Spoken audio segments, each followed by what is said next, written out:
Why is it that the very second a salesperson walks into a room, our defenses just instantly go up? Oh, it's biological at this point. Right. It's like your brain screams danger, your muscles tense up, and you're just instantly looking for the nearest exit. We have all experienced that visceral reaction to being sold to. But I want you to flip the script for a second.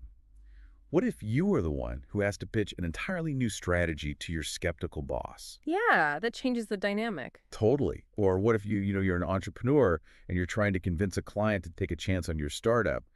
How do you get past that invisible, impenetrable wall of resistance? It's a huge challenge. It really is. So today we are doing a deep dive into the foundational concepts of solution selling. We're going to unpack why traditional sales pitches fail so spectacularly and how understanding the actual psychology of the buyer can just completely transform your approach. And it really is a total transformation. Yeah.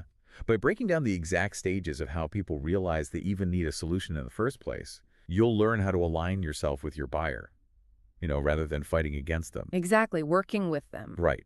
So whether you are an entrepreneur, a business leader, or just someone trying to get a project approved, mastering this process is a vital shortcut to cutting through the noise and facilitating real, honorable agreements. And that word honorable is key there.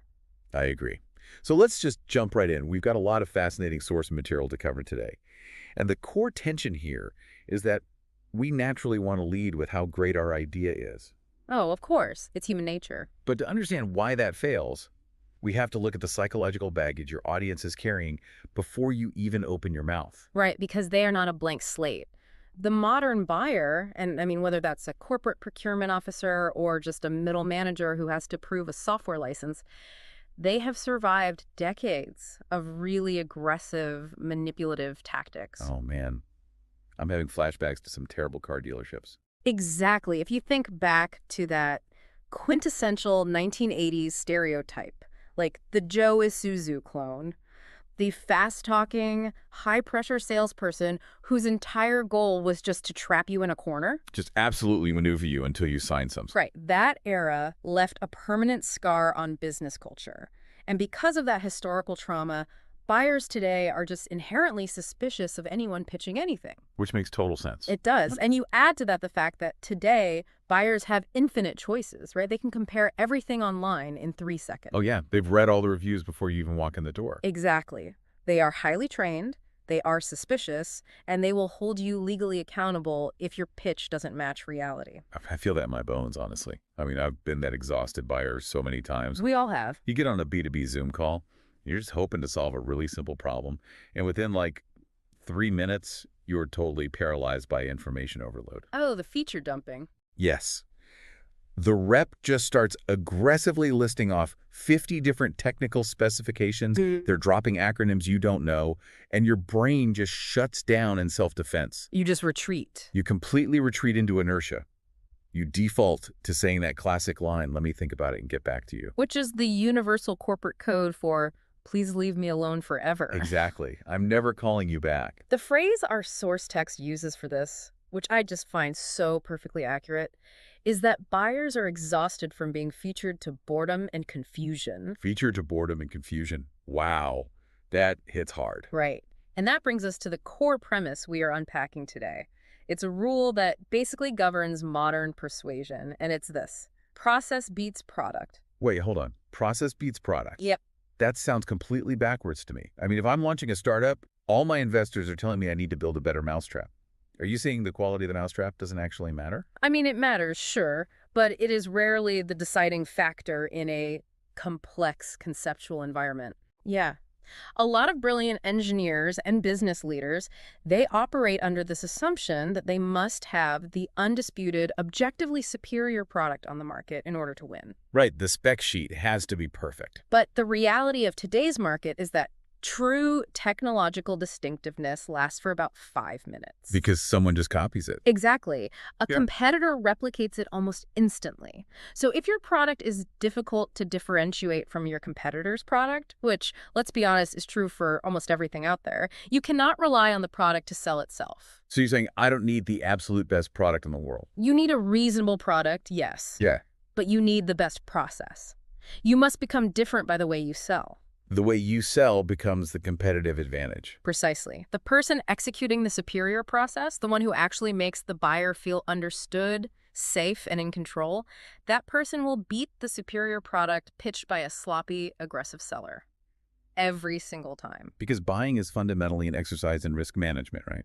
Absolutely. It's all about mitigating risk. Like, if I buy from someone who is chaotic and pushy and clearly doesn't listen to a word I say, I feel like I'm taking on massive risk, even if their spec sheet is slightly better. Because you don't trust them to be there when things go wrong. Right. But if the process itself feels incredibly smooth and consultative, my anxiety just naturally drops. Exactly. It is about expertly facilitating the buying process so that the buyer feels empowered, not cornered. Empowered, not cornered. I love that. But here's the catch. You can't just fake that kind of facilitation. To execute the superior process, you have to develop a baseline foundation. And the author calls this foundation situational fluency. Situational fluency. Yeah. Okay, so if process beats product, this sounds like step one of the process. It is. How does the text define situational fluency? It visualizes it as the intersection of 4 distinct circles of knowledge and skill. Okay, so think of a 4-part Venn diagram. Right. And the top 2 circles are the ones everybody already knows. It's people skills and selling skills. The basics. Yeah. Most companies spend millions of dollars training their teams on these 2 circles. People skills are your active listening, making good eye contact, your basic charisma. Being a pleasant human being. Exactly. And then selling skills are your tactical mechanics, like how to handle an objection, how to structure a presentation, how to negotiate a contract. So that's the classic, polished, professional toolkit, the stuff you learn in every corporate offsite. Right. And they are necessary, but they are totally commoditized. The magic, the actual fluency, only happens when those 2 circles intersect with the bottom 2 circles. Okay, what are the bottom 2?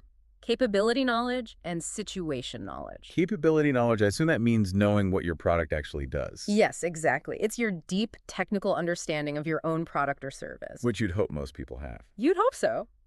But it's that 4th circle, situation knowledge, that is the rarest and honestly the most critical of all of them. Okay, let's drill into that. What makes situation knowledge so rare? Situation knowledge means knowing exactly how your specific buyer operates on a granular day-to-day level. And I mean, both with your solution and without it. So really getting into the weeds of their life. Completely. It means understanding their industry trends, their regulatory pressures, their internal political struggles at the office, even the specific metrics their boss uses to evaluate their performance. Wow, that is deep. It has to be. Because when you integrate all 4 of these circles, that is when you achieve situational fluency. You reach a point where you can instantly, seamlessly match a highly specific capability of your product to a specific person's daily function at an exact point in time. You know, it makes me think of a master jazz musician. Oh, that's a great comparison. How so? But think about it. You can memorize all your scales and your music theory. That's your capability knowledge, right? Right. You know your instrument. And you can know how to read a crowd, make eye contact, and hold their attention. That's your people skills. Okay, I see where you're going. But true fluency, the kind that absolutely captivates an audience, is the ability to walk into a smoky club, feel the specific energy of that exact room on a rainy Tuesday night, and just improvise the absolute perfect melody for that exact moment. Yes. You're not just rigidly playing sheet music you memorized in your bedroom. Yeah. You are reacting dynamically to the environment. That is a brilliant analogy. Because when a seller lacks situational fluency, they are essentially just staring blindly at their sheet music. They're desperately playing the notes they memorized, completely ignoring the fact that the audience isn't in the mood for that song. But I have to challenge this a little bit. Go for it. Is situational fluency just a sanitized corporate phrase for reading the room? Because honestly, reading the room feels like an innate talent. You know, you either have that social radar or you don't. I hear that a lot, but no, it is profoundly different. Really? How so? Reading the room is just a basic people skill. You notice the buyer is checking their watch or they look a bit stressed, so you speed up your presentation or change your tone. Right, reacting in the moment. But situational fluency is structural. It requires massive, massive preparation. It's the difference between noticing a buyer looks stressed and knowing exactly why the vice president of finance at a mid-sized logistics firm is stressed during the final week of Q3. Oh, wow. Okay. And not just knowing why they're stressed, but knowing precisely which module of your software will eliminate that specific bottleneck for them. You can't just read that from their body language. No, definitely not. You have to study their operational reality. It takes an inordinate amount of research and preparation to make it look like instinct. That reframes things completely for me. I'll be honest. I have definitely gone into meetings in the past relying purely on my capability knowledge. Just knowing your own slide deck inside and out. Exactly. I knew my presentation, but I hadn't spent a single minute actually imagining what the person across the table did for the first 3 hours of their morning. I didn't know their world at all. And they can feel that disconnect immediately. They really can. Yeah. So let's assume I actually do my homework. I have my situational fluency locked in. I know my product. I know their daily grind. When do I actually start pitching? Like, how do I know they are actually ready to hear my brilliant idea? That is the most dangerous moment in the entire process. Dangerous. Very. And it brings us to the psychological framework of the buyer, which our source text categorizes into 3 levels of need. 3 levels of need. Okay, walk me through this. Well, you have to remember that buyers do not just wake up on a random Tuesday stretch and say, you know what? I think I'll endure the absolute agony of overhauling our entire HR software system today. Right, and spend $100,000 doing it. Yeah, exactly. No one wants to do that. There's a very specific phase psychological progression they have to move through before they are willing to buy. So what are the phases? Where does this journey start? It starts at level 1, which is called a latent need or latent pain. Latent meaning hidden. Right. At this stage, the buyer has a real problem, but they do not know it yet. Or, and this is perhaps even worse, they know things are incredibly inefficient, but they have completely accepted it as just the unavoidable cost of doing business. Like, that's just how it is. Exactly.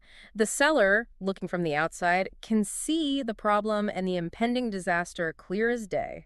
But the buyer is either totally oblivious or just complacent. It's like that classic meme, right? With the dog sitting in a room that is entirely on fire, just sipping his coffee, saying, "This is fine." That is the absolute perfect visual for level 1. Okay, so how do they move past the fire? Eventually, if the pain gets bad enough or someone points it out, they cross over into level 2. And level 2 is active pain or active need. Active pain. So they feel the fire now. Yes. At this level, the cognitive dissonance finally breaks. The buyer openly admits they have a problem. They are feeling the friction. They're complaining about it to their coworkers. They are deeply frustrated. But I feel a butt coming. But, and this is crucial, they do not know how to solve it. They can finally see the fire, but they have no idea where the fire extinguisher is. Okay, so they know they're bleeding, but they don't know how to stop it. What is the final stage? The final stage is level 3, vision of a solution. Vision of a solution. That sounds promising. It's the holy grail of alignment. The buyer has moved past just complaining about the pain. Now, the buyer and the seller share a clear, articulated mutual vision of exactly how to solve the problem. They're on the same page. Completely. And ideally, if the seller has facilitated this conversation properly, that vision is heavily biased toward the seller's specific, unique capabilities. Okay, let's ground this in reality because it sounds a little bit abstract when we just talk about levels. Sure. The source text uses this really vivid example about a bank teller to illustrate these 3 levels. Yeah. And I think it perfectly captures the psychology we're talking about here. Oh, it's a great scenario. Let's walk through it. Yeah, set the scene for us. Imagine you are a consultant and you sell workflow efficiency software specifically designed for retail banks, and you have high situational fluency. So I know the banking world inside and out. Right. So at level 1, you're driving past a local bank branch on your lunch break. You look through the window and you see this massive line of agitated customers snaking all the way out the door. Just a miserable experience for everyone. Exactly. Now you, as the expert, instantly know they have a severe structural inefficiency problem. Because I've seen it 100 times before. Exactly. But to the branch manager sitting inside, they just think it's a typical busy Tuesday. They have completely normalized the chaos. That is a level 1 latent need. So if I walk into that branch, walk right up to the manager and say, "Hi, I have a software platform that will fix your line," what happens? They will look at you like you are an alien. Really? Oh, absolutely. They'll say, "What line? This is just how banking works. We don't have a problem. We're just popular. Now please leave. I'm busy." They don't even think they are sick yet, so offering them medicine is actually deeply offensive to them. That makes so much sense. Okay, so I definitely do not pitch at level 1. Never. Let's say I do some networking, I use my situational fluency, and I manage to get a sit-down meeting with the VP of marketing for that entire bank chain. Okay, good step. And I ask some really smart questions about customer retention, the VP size, and finally admits to me, look, our internal data shows we're actively losing high-net-worth customers to the digital bank down the street because our in-branch Keller lines are notoriously slow. Okay, pause right there. What? Boom!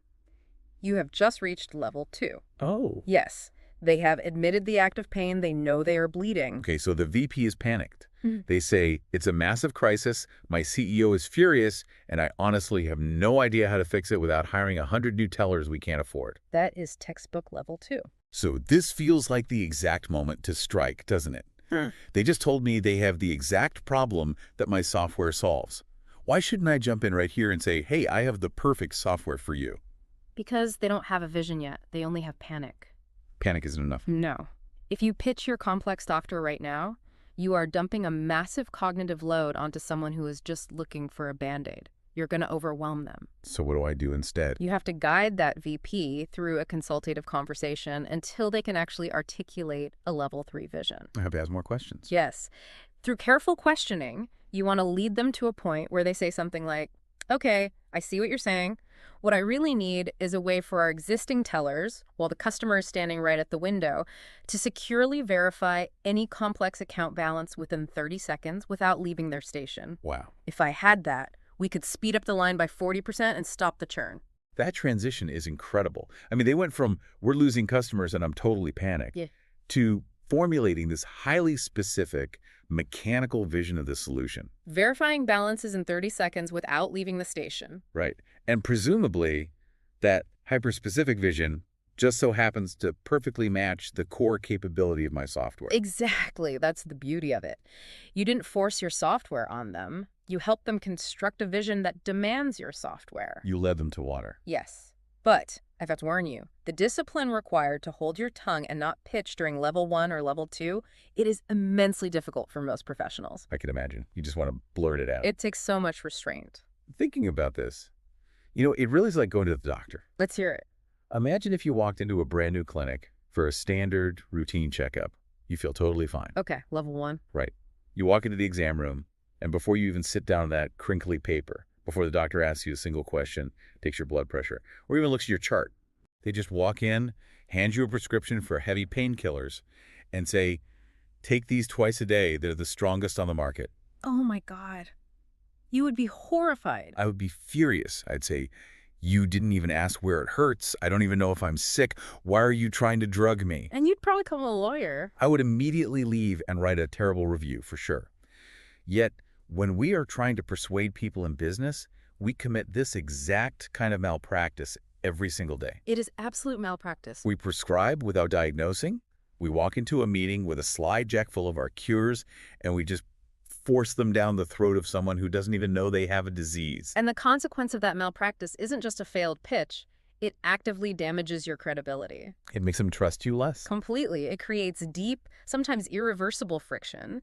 And this actually perfectly transitions into how this mistake usually manifests in the real world. Okay, how does it manifest? When sellers lack the discipline to wait for level 3, they mutate into what the author brilliantly calls the feature creature. The feature creature. I love that name. It sounds like a horrific B-movie monster. It really is a nightmare. Honestly, having sat through some of these presentations, it is a nightmare. What exactly makes someone a feature creature? It's an old, deeply ingrained habit based on an outdated sales model called FAB. FAB. What does that stand for?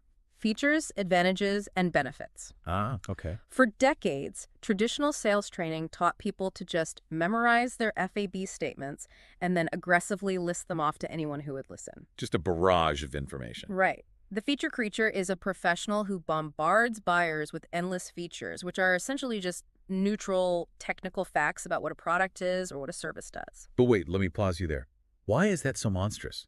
If I have a really cool new product, shouldn't I tell people what it does?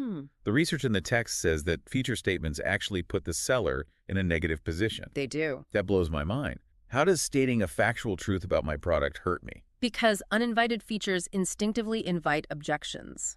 Uninvited features invite objections. Yes. Psychology shows us that when a salesperson starts aggressively throwing product features at a buyer early in the process, while the buyer is still at level 1 or level 2, before there is any shared vision, the buyer's defense mechanisms just flare up. Because they feel attacked. They feel like they're being backed into a corner, so they use objections to control the distance between themselves and the seller. Can you give me an example of what that actually sounds like in a normal conversation? Sure. Let's say you sell data analytics software. Okay. You walk into a meeting, you haven't diagnosed anything, and you immediately say, "Our new platform features a real-time, AI-driven predictive modeling dashboard." Sounds fancy. You think you sound cutting edge, right? But the buyer, who is just trying to manage their daily chaos, hears that and thinks, "I don't even know how to use Excel properly, and this sounds incredibly expensive." Oh, man. So they throw up a shield. They say, "Well, our industry is too volatile for predictive modeling. The AI probably hallucinate data anyway. Plus, we definitely don't have the budget for that. Why would I pay for something I won't use?" Wow. By trying to show off, I literally just handed them the ammunition they needed to shoot me down. Precisely. They didn't even have an objection until I gave them a feature to object to. Exactly. The buyer is using that objection as a stiff arm to push you away. They are saying, "Get away from me. You're moving way too fast." The text uses a really elegant analogy to break down this whole FAB model and show why we get this wrong so often. It's the China coffee cup analogy. Yes, I love this one. Let's role play this out, because I think people confuse features, advantages, and benefits constantly, and this clarifies it perfectly. Okay, let's do it. I'll be the seller, you be the buyer. Perfect. Imagine we are sitting at a table, and I am holding a beautiful, delicate China coffee cup. Now, a feature is just a neutral, indisputable fact about the physical object itself. It exists completely independently of you, the buyer. So the feature statement is, "This coffee cup has a handle." Okay. It has a handle. That is a neutral fact. As the buyer, my internal reaction is, so what? It means absolutely nothing to my life. Right. It's boring. So the old school salesperson senses that and tries to upgrade it to an advantage. What's the advantage? An advantage explains how that feature generally helps a generic user in the real world. So I would add to my sentence and say, "That will prevent your fingers from burning." Okay, preventing burned fingers sounds generally positive. But as the specific buyer sitting in front of you, my reaction is, well, I drink iced coffee. Or Yeah. I always hold my cups by the base. Right. It's a nice theory, but it's an advantage that doesn't actually apply to my specific personal reality. I still don't care. Exactly. It's a general advantage, but it is not a benefit. This is the critical distinction everyone misses. Okay, lay it on me. A true benefit can only exist if it is directly, explicitly tied to a level 3 vision that the buyer has already admitted to you. Oh, they have to admit it first. Yes. So, assuming we had a prior conversation where you admitted a specific pain point to me, the benefit statement sounds like this, which you specifically told me 5 minutes ago was the exact problem you wanted to avoid. Oh, wow. Okay, let's string that whole sentence together so we can hear it. Sure. This China coffee cup has a handle, that's the feature, that will prevent your fingers from burning. Yeah. That's the advantage, which you explicitly told me you wanted to avoid because you keep dropping hot cups in the office, and that is the benefit. Yes. That is the only time a feature actually works for you, when it is translated into a highly specific benefit that fulfills a vision the buyer has already articulated. That makes total sense. If they haven't told you it hurts when their fingers burn, you have not earned the right to offer the handle as a benefit. You have to earn the right. If you offer the handle too early, they will just throw up an objection and say, "Handles break too easily. I don't want it." Man, sitting here thinking about it, I realize how many times I have completely torpedoed my own pitches because I was so eager to show off my shiny new feature. We've all been there. I thought I was adding value, but I was just prescribing without diagnosing. But I have to ask, Yeah. if being a feature creature is so universally dangerous, why do we all do it? It's a great question. Like, why do highly educated, highly intelligent professionals constantly default to showing up and just vomiting a list of specifications onto a PowerPoint slide? We do it because it is comfortable. Comfortable. Yes. Product knowledge, your capability circle, that is a safe harbor. You can memorize it. You can script it perfectly. You can completely control a PowerPoint presentation. It feels productive. It feels incredibly productive. It feels like you are doing your job by passionately reciting all the hard work your engineering team did. It's a security blanket. Exactly. It requires zero vulnerability. But diagnosing, asking difficult questions, waiting for the buyer to admit pain, That's messy. that is uncomfortable. It requires immense emotional discipline to hold back what you know. You have to keep your product in your pocket. You cannot abdicate the hard work of arousing interest to your product's feature list. Perfectly said. A product cannot sell itself. It can only fulfill a vision that you must first help build. Okay, this brings up a massive procedural dilemma for me. Let's hear it. We know we can't pitch at level 1 because they're totally oblivious. Right. And we know we can't just feature dump because it creates defensive objections. Exactly. So how do we get a complacent buyer out of level 1 and into level 2? How do we wake them up to their own latent pain without being aggressive? We need some specific tools to maneuver them. We do. And that transitions us perfectly to the tactical portion of this methodology. The text introduces specific tools of alignment designed to move a buyer's psychology. Tools of alignment. Yes, and the two most prominent ones are reference stories and anxiety creation. Okay, let's tackle reference stories first. How do these work? A reference story is a highly calibrated narrative. It's used to establish your competence instantly and pierce through a buyer's level 1 complacency. How does a story do that? Well, you have to remember a fundamental truth about buyers. They absolutely despise being the first person to try something. Nobody wants to be the guinea pig. Exactly. The perceived risk is just way too high. They want to know that you have solved this exact problem for someone exactly like them. Okay. However, they will allow you to make what the text calls intelligent assumptions about their world early in a relationship, provided you do it through a story. Intelligent assumptions. What does that actually look like in practice? Let's say I'm trying to get a meeting with the chief operating officer of a massive hospital network. Okay, good scenario. If you call that COO, you cannot make a dumb assumption. You shouldn't tell them a story about how your logistics software really helped a local chain of retail shoe stores manage their inventory. The COO would hang up instantly. They'd be like, I save lives. I don't sell sneakers. Right. There's no alignment. An intelligent assumption means the story must strictly match their industry, their job title, and their likely pain point. So what would I say instead? You'd say something like, I was recently working with the COO of Memorial Hospital down in Atlanta, and they were really struggling with a 15% bottleneck in their surgical ward turnover times. Highly specific. We helped them implement a predictive scheduling model that cut that time in half. I don't know if you're facing similar turnover delays, but I thought it was worth a brief conversation. That is incredibly subtle, but so powerful. It works wonders. It's like social proof wrapped in a non-threatening narrative. Yeah. You aren't accusing them of having a problem. You're just kind of casually gossiping about their peer. Precisely. It creates immediate curiosity and, honestly, a little bit of competitive peer pressure. Yeah.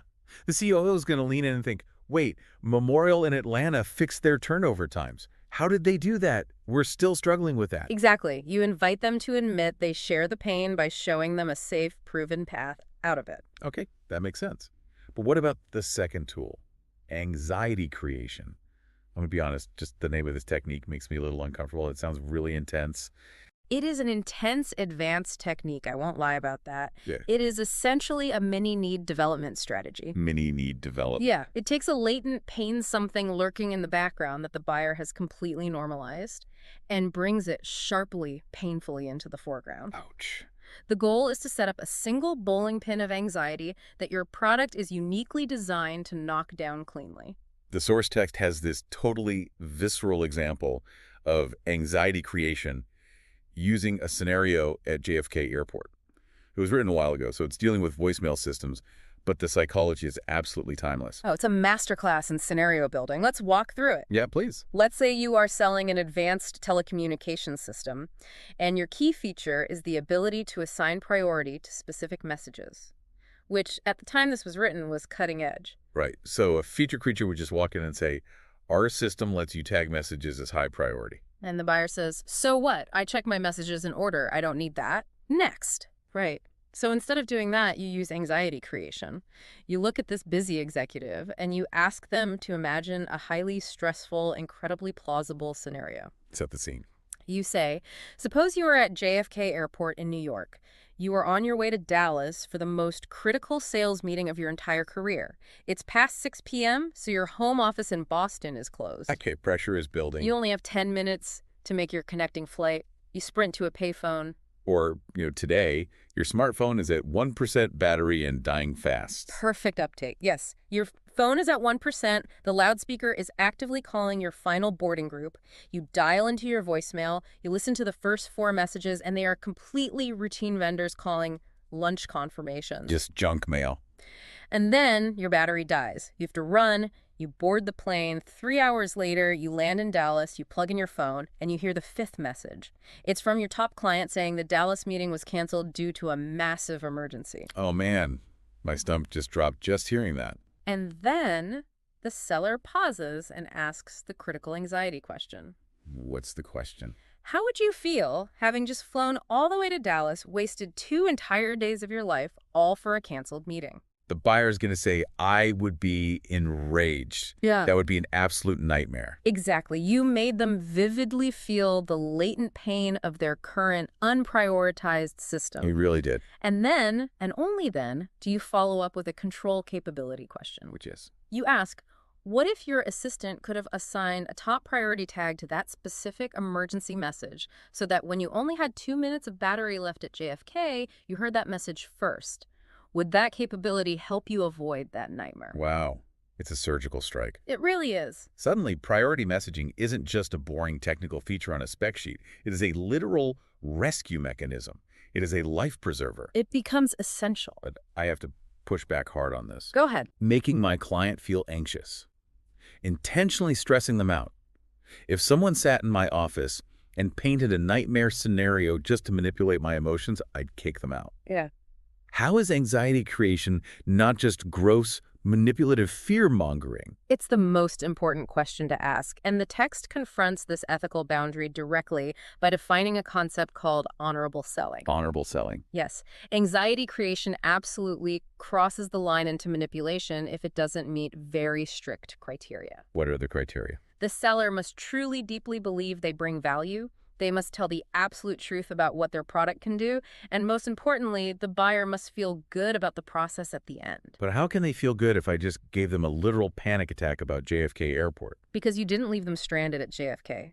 Honorable selling means you only create anxiety, you only hurt them, when you know for an absolute verifiable fact that you have the exact specific capability to rescue them instantly. So you never raise a fear you cannot immediately extinguish. Exactly. It's like a doctor diagnosing a patient. Yeah, right. Yes. Perfect analogy. If a doctor presses deeply on your abdomen to see if it hurts, that is manipulation. That is a necessary diagnosis to find out if you have appendicitis. Right. But they only press on your stomach because they have a surgical suite ready to cure you if you scream. Yes. If they press on your stomach just to watch you writhe in pain with no intention of actually helping you, they aren't a doctor, they are a sadist. Exactly. If you walk into a client's office and start fear-mongering about macroeconomic trends or global supply chain collapse, things you cannot possibly fix for them, you are just terrorizing them. That's highly manipulative. But revealing a highly specific operational vulnerability that you are uniquely equipped to protect them from. That is a profound service. That distinction makes all the difference in the world. You aren't inventing monsters. You are just pointing out the leak in their boat and then immediately handing them the exact right size plug. Exactly. Okay, so we've used a reference story or we've used anxiety creation. We've woke them up. The buyer is now at level 2. They are feeling the pain. They say, ouch, my boat is leaking. Please help. What do we do now? We still can't just throw the product at them, right? We need to build that level 3 vision. Correct. You need a highly structured, almost rigid conversational pathway to guide them from their panic to your specific solution without losing control of the meeting. So how do we do that? Enter the ultimate governor of enthusiasm, the 9-block vision processing model. The 9-block model. This is the core engine of the entire methodology.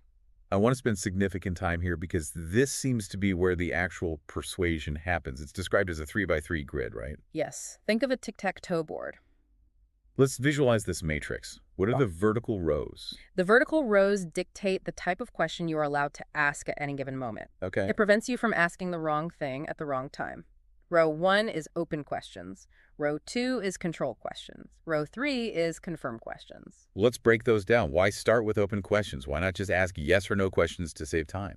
Because open questions, questions that start with who, what, where, when, why, or how, force the buyer to talk freely. You want them talking. Yes, it gets them to articulate their reality in their own words. You need them to vent. You ask something like, how are you currently handling customer complaints?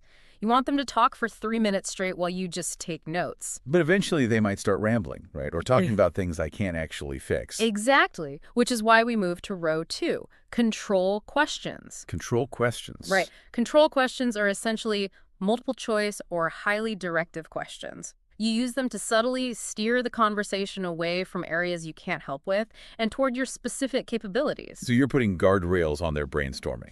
Exactly. If they say, we have so many problems, you use a control question. Is the biggest bottleneck happening in the warehouse or during shipping? You steer them where you want them to go. Got it. And finally, row 3, confirm questions. This seems simple, almost repetitive.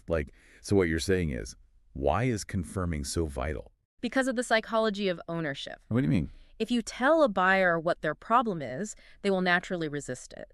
But if a buyer hears themselves say it and then confirms it to you out loud, it becomes indisputable truth. They own it. Yes. Confirm questions lock in the progress before you move to the next step. You say, let me make sure I understand. You are losing 10% of your inventory in the warehouse, and it's costing you $50,000 a month. Is that accurate? And when they say yes, you have built a concrete foundation. Exactly. Okay, so that's the vertical axis. Open, control, confirm. That's how we ask. Now, what about the horizontal columns? This is the timeline of the problem, right? Exactly. This is what we were asking about. Column 1 is diagnosing reasons. Why is a problem happening? Okay. Column 2 is exploring impact. Who else in the company is getting hurt? And column 3 is visualizing capabilities. How do we actually fix it? Let's weave this all together into a full scenario, moving through all 9 boxes. I think that will really solidify it. Great idea. Let's say I'm talking to a VP of sales. They admitted at level 2 that they are bleeding customers to a competitor. We start in column 1, diagnosing reasons. Right. You start in box 1. Open questions about reasons. You ask, why do you think customers are leaving? The VP says, well, our delivery times are way too slow. Okay, so then you move to box 2.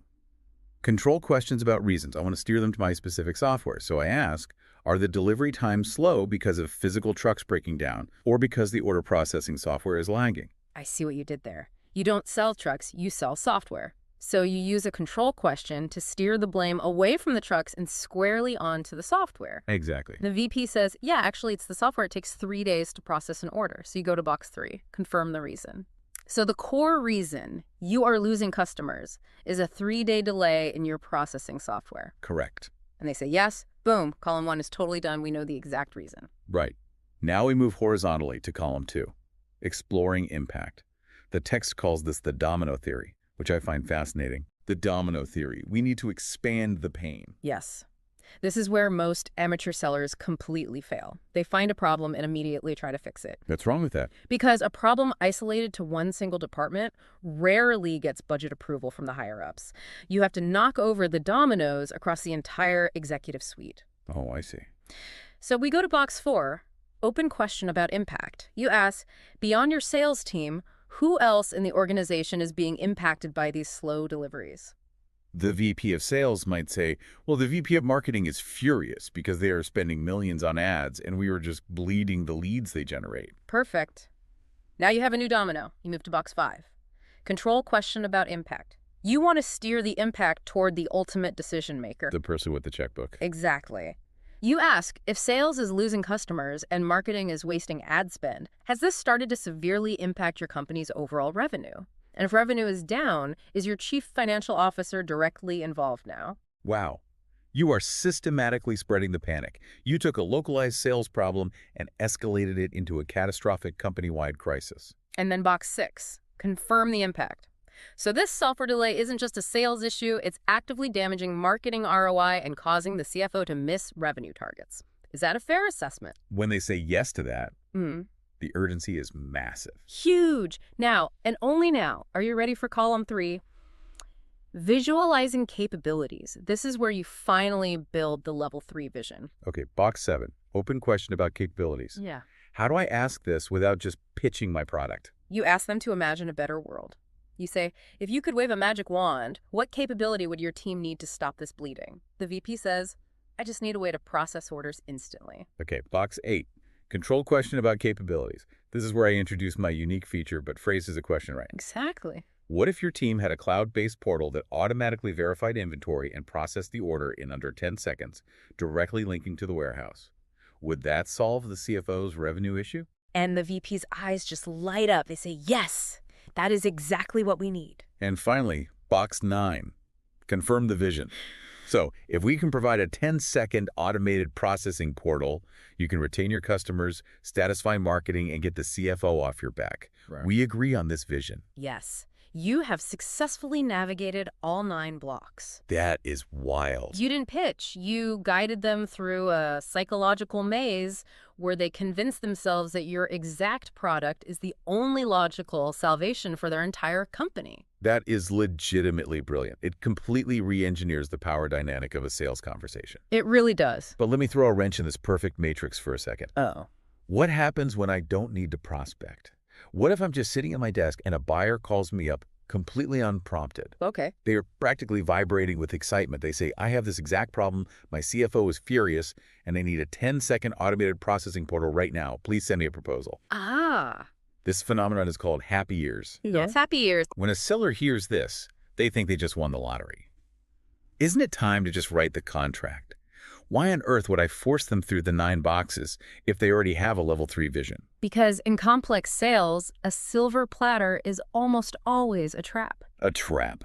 The author is ruthlessly strict about this scenario. The 9-block model must act as an absolute governor for your happy ears. Think about it logically for a second.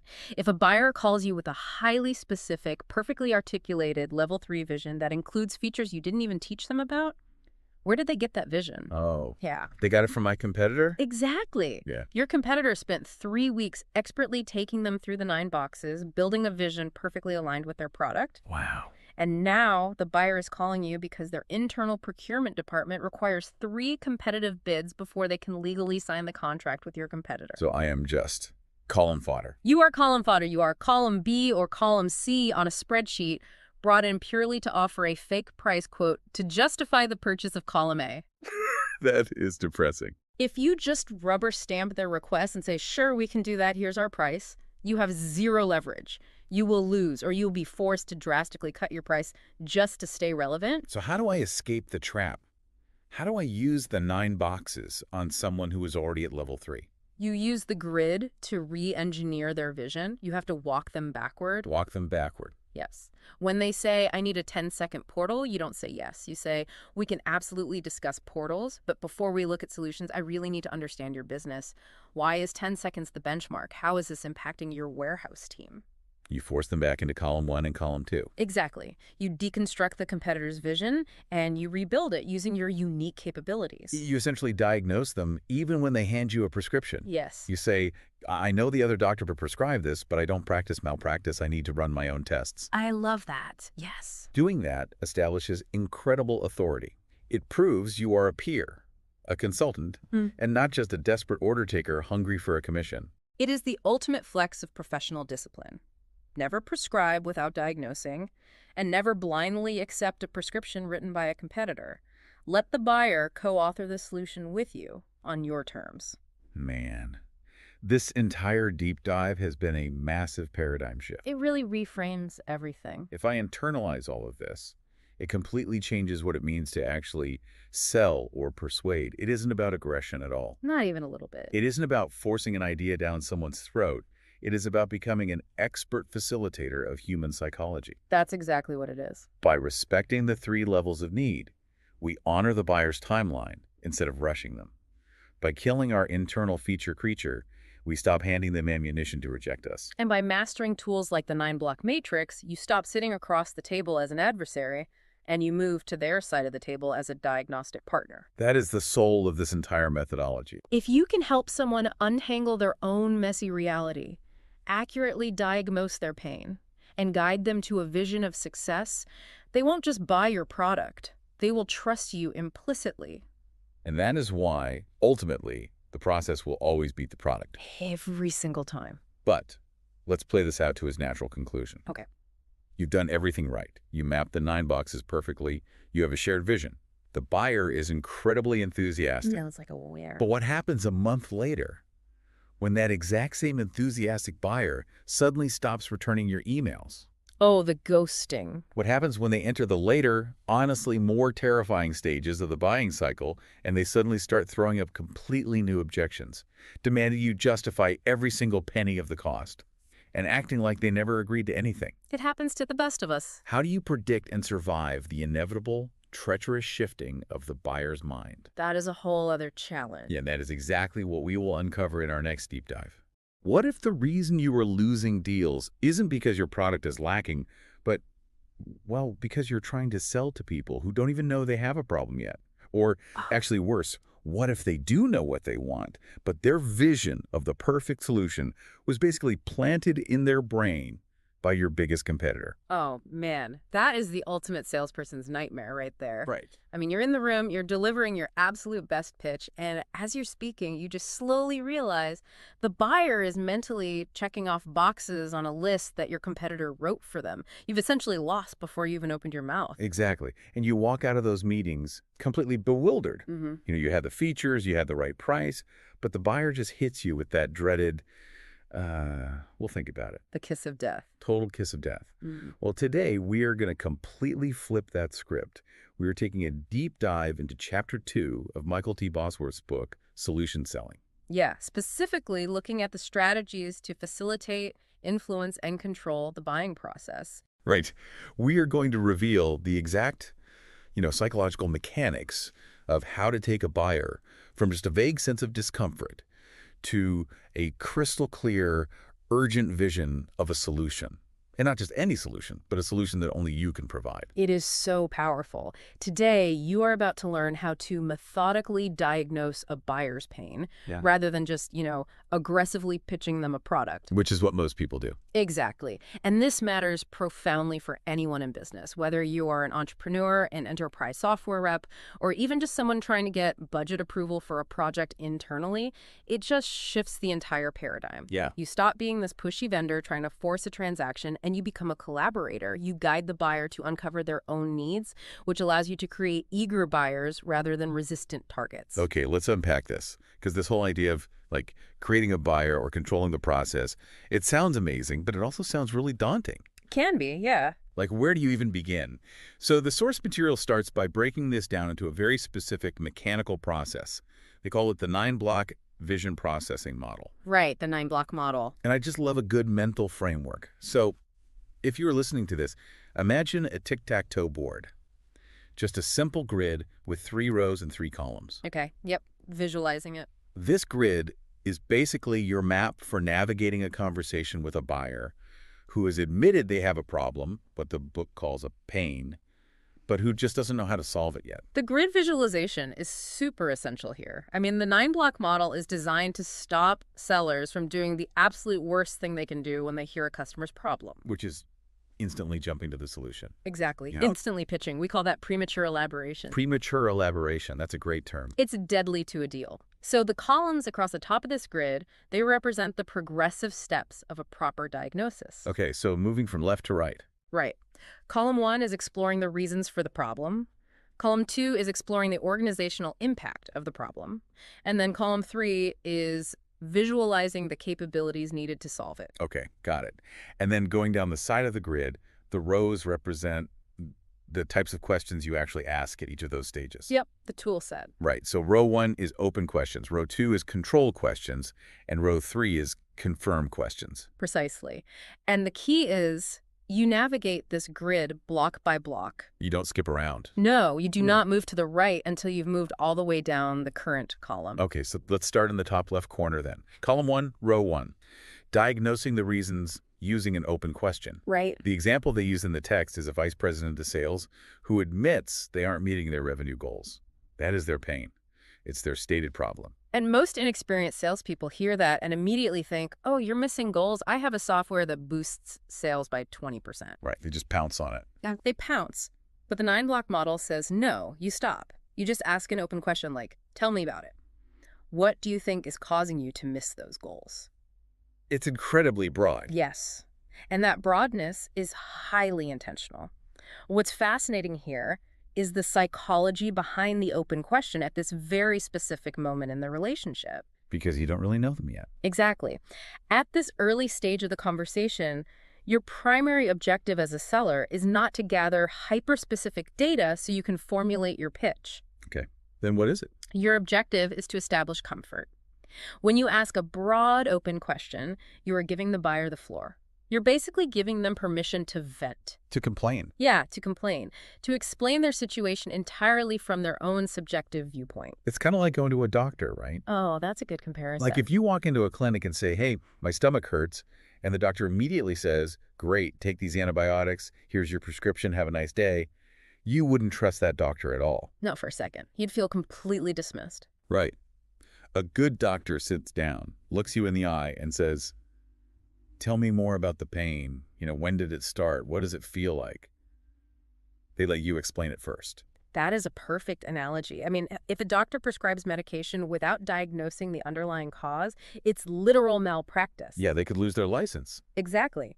And in sales, pitching a product without diagnosing the reasons behind the buyer's pain is the equivalent of business malpractice. That's a strong way to put it, but it's true. It is. You're just aggressively trying to put cast on a patient who walked in complaining of a headache.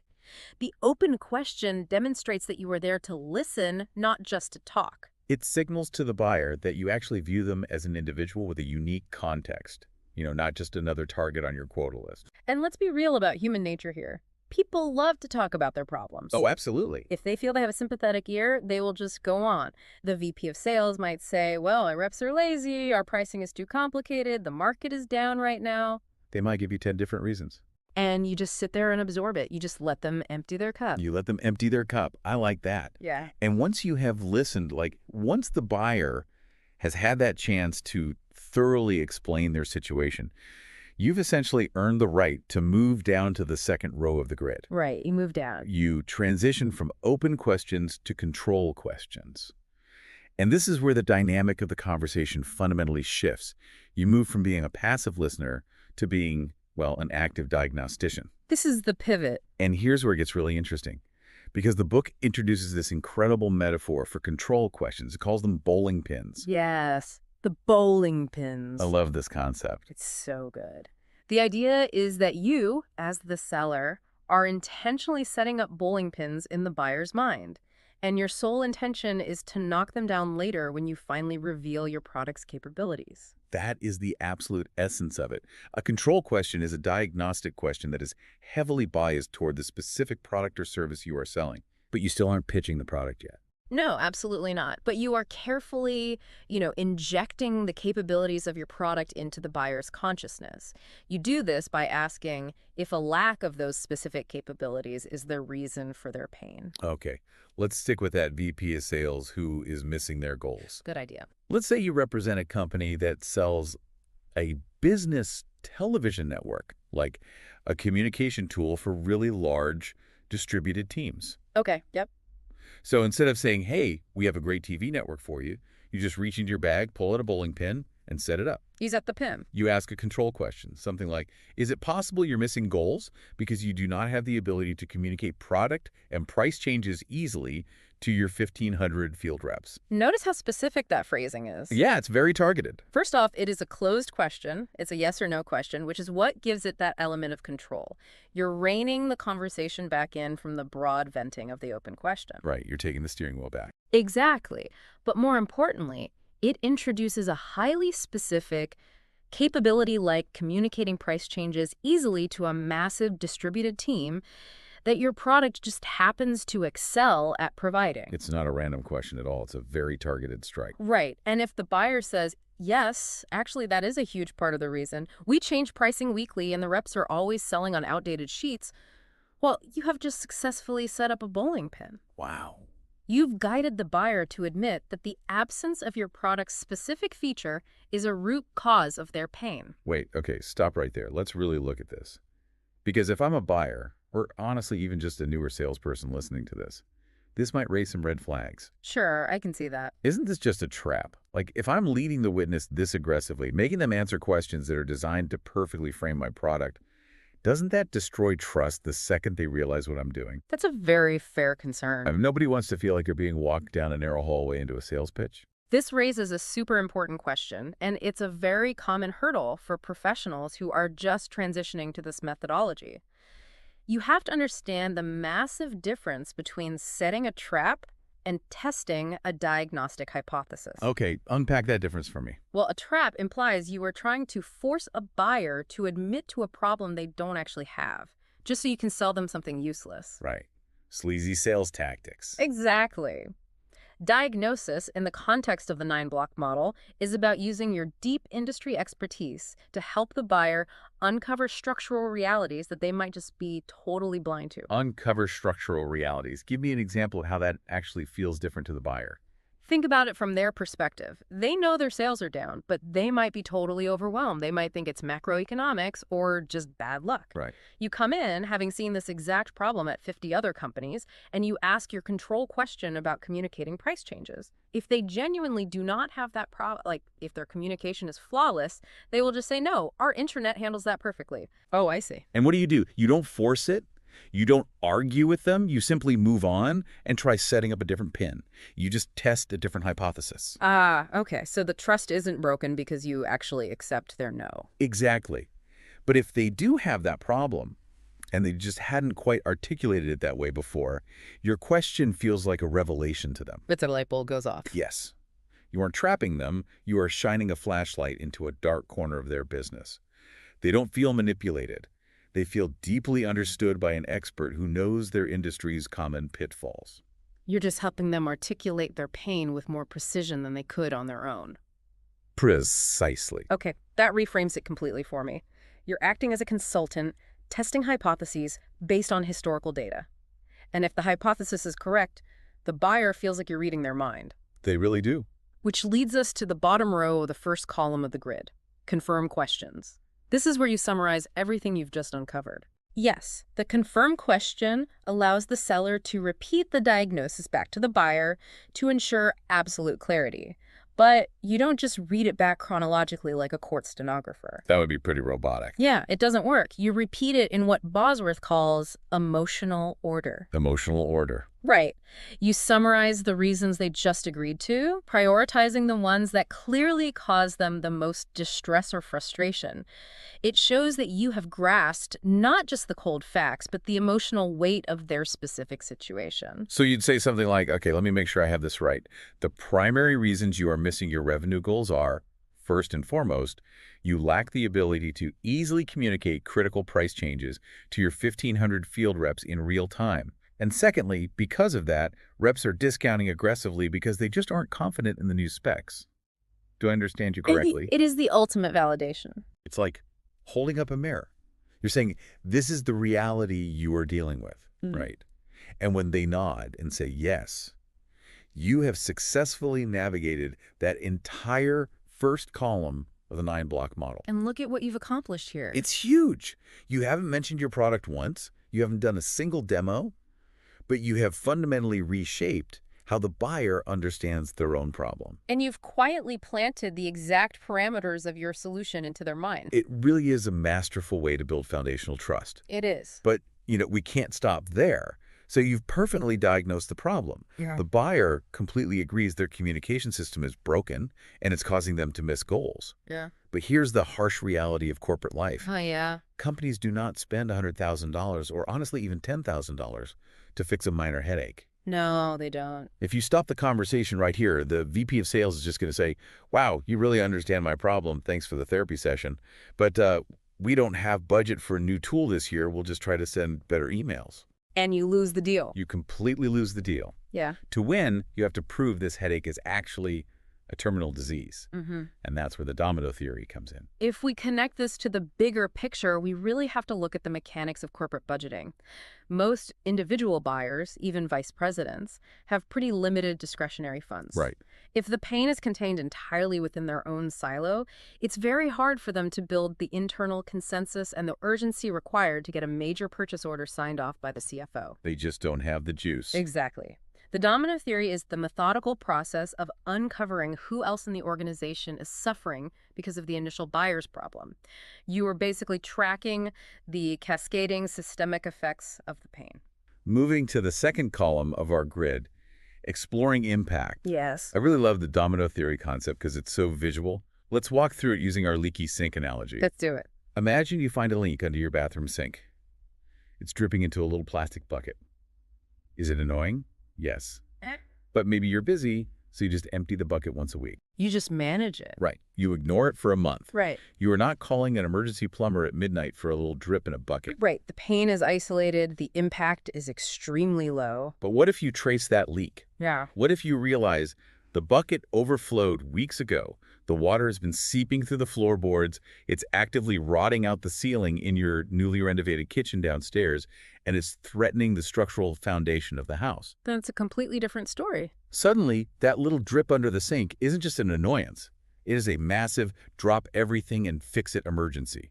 You don't care what the plumber costs, you just hand him a blank check. That is exactly what you are doing in the Exploring Impact column.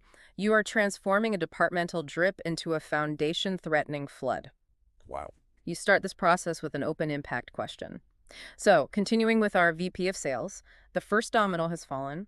They are missing revenue targets. Okay. You ask, besides you, who else in the organization is impacted by this loss of deals and missed revenue? You're forcing the buyer to look outside their own office. Exactly. The VP of sales might pause and say, well, the vice president of marketing is furious because my reps can't communicate the value of the new products. We're losing market share, and marketing is losing prime shelf space at our major retailers. Boom. Domino number 2 has just fallen. I see. Now you have earned the right to ask control impact questions. You start proactively tipping over more dominoes based on your industry knowledge.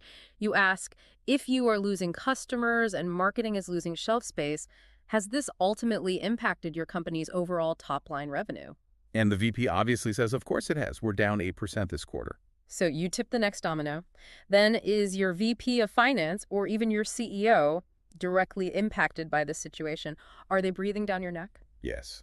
The CEO just called a crisis meeting for next Tuesday. Look at what just happened there. In 3 questions, you took a problem about reps not reading price sheets and turned it into a CEO-level crisis about top-line revenue and market share. That escalated so fast, but in a completely logical way. Exactly. The text explicitly points out how you summarize this in the confirm impact box at the bottom of the second column. You look the buyer in the eye and say, so, if I understand correctly, this is not just a sales department problem anymore. This is a company problem. This is a company problem. Man, those words are heavy. They are very heavy. When a problem is recognized as a company problem, it commands executive attention. It demands funding. Yeah, the purse strings open up. By exploring the organizational interdependence, by tracing the dominoes, you are helping the buyer build a coalition of pain. When they go to the CFO for budget, they aren't asking for money to make their own life easier. They are asking for money to save marketing's shelf space and the CEO's top-line revenue. You've completely changed the ROI calculation of your product. Totally transformed it. Okay, so we've perfectly diagnosed the specific reasons for the pain, setting up our bowling pins. Yeah. We've traced the dominoes, exploring the massive organizational impact, and creating undeniable urgency. We're in a great spot. We have guided the buyer to a place where they are practically begging for a way out, which means we finally get to move to the third and final column, visualizing capabilities. This is the payoff. This is where we bring it all home. This is where we finally knock down those bowling pins we set up earlier. But notice, even now, we aren't launching into a pitch. Still no pitch. Still no pitch. We use capabilities questions. We ask the buyer to visualize a scenario where those specific capabilities exist to solve their pain. Right, so you'd ask, are you looking for a way to easily broadcast pricing updates to all 1,500 reps simultaneously so marketing can maintain their shelf space and you can hit your revenue targets? And ideally, by the end of this entire 9-block process, the buyer says, yes, exactly. If I had a way to do that, it would solve everything. They're basically inventing your product on the spot. Exactly. The buyer is the one articulating the vision of the perfect solution. And miraculously, that vision perfectly matches what your product does because you carefully constructed it for them piece by piece through your control questions. It is brilliant. It's so elegant. But, and this is a massive but, this entire framework assumes you get to the buyer early. Yes, it does. It assumes you find them when they have just a vague pain, Mm. and you get to casually walk them through this beautiful garden of self-discovery. Which isn't always the case. What happens when reality hits?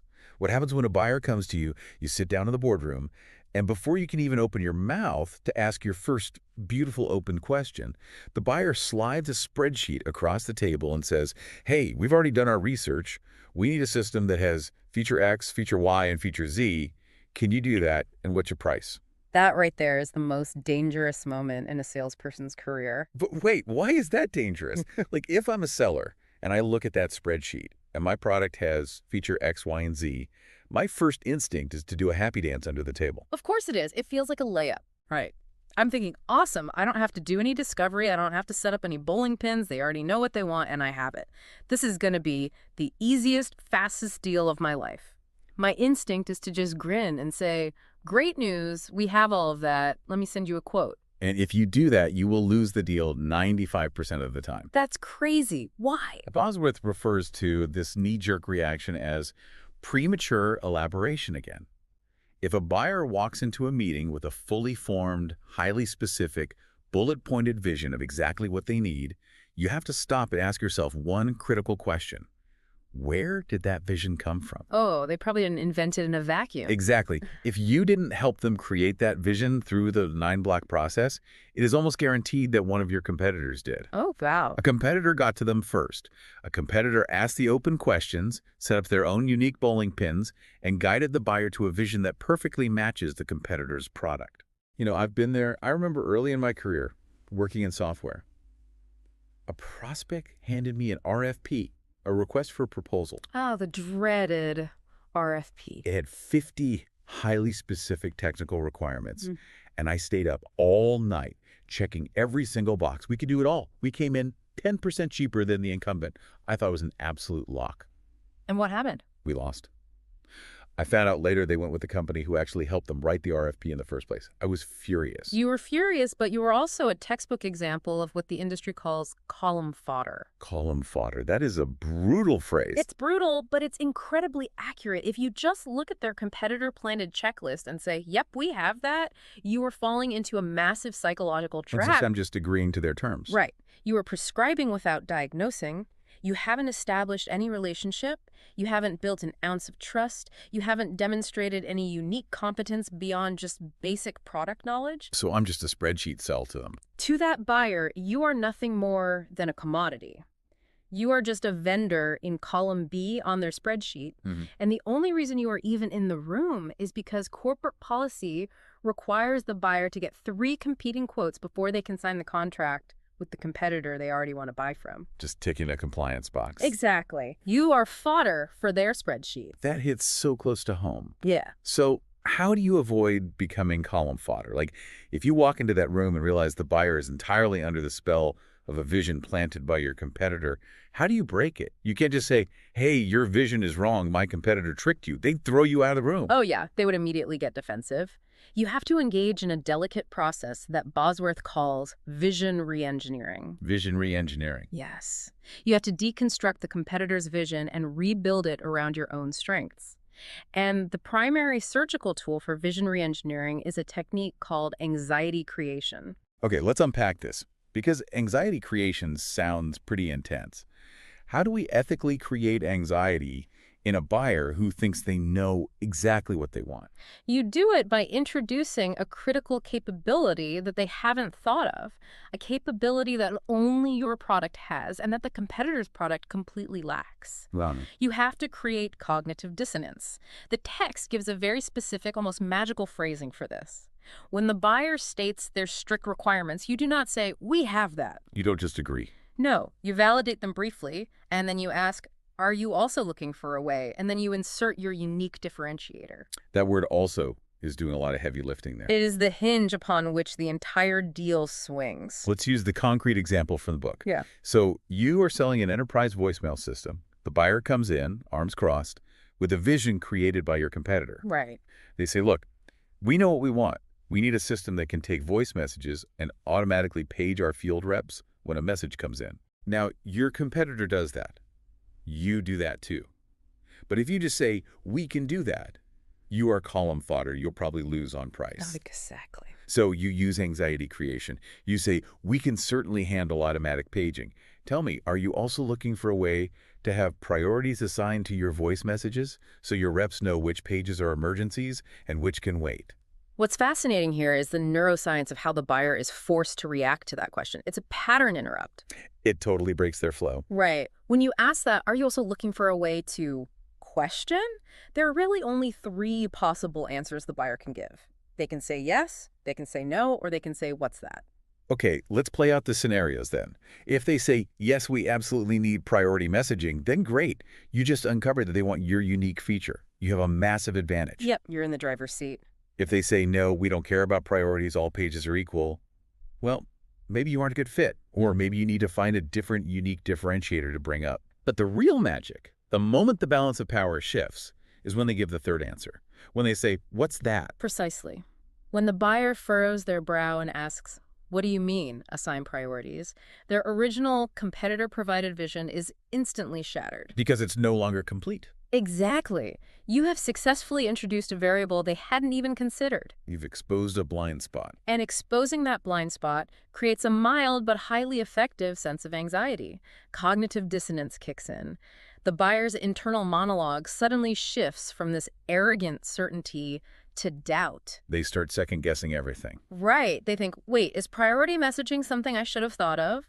Am I making a massive mistake by not requiring it?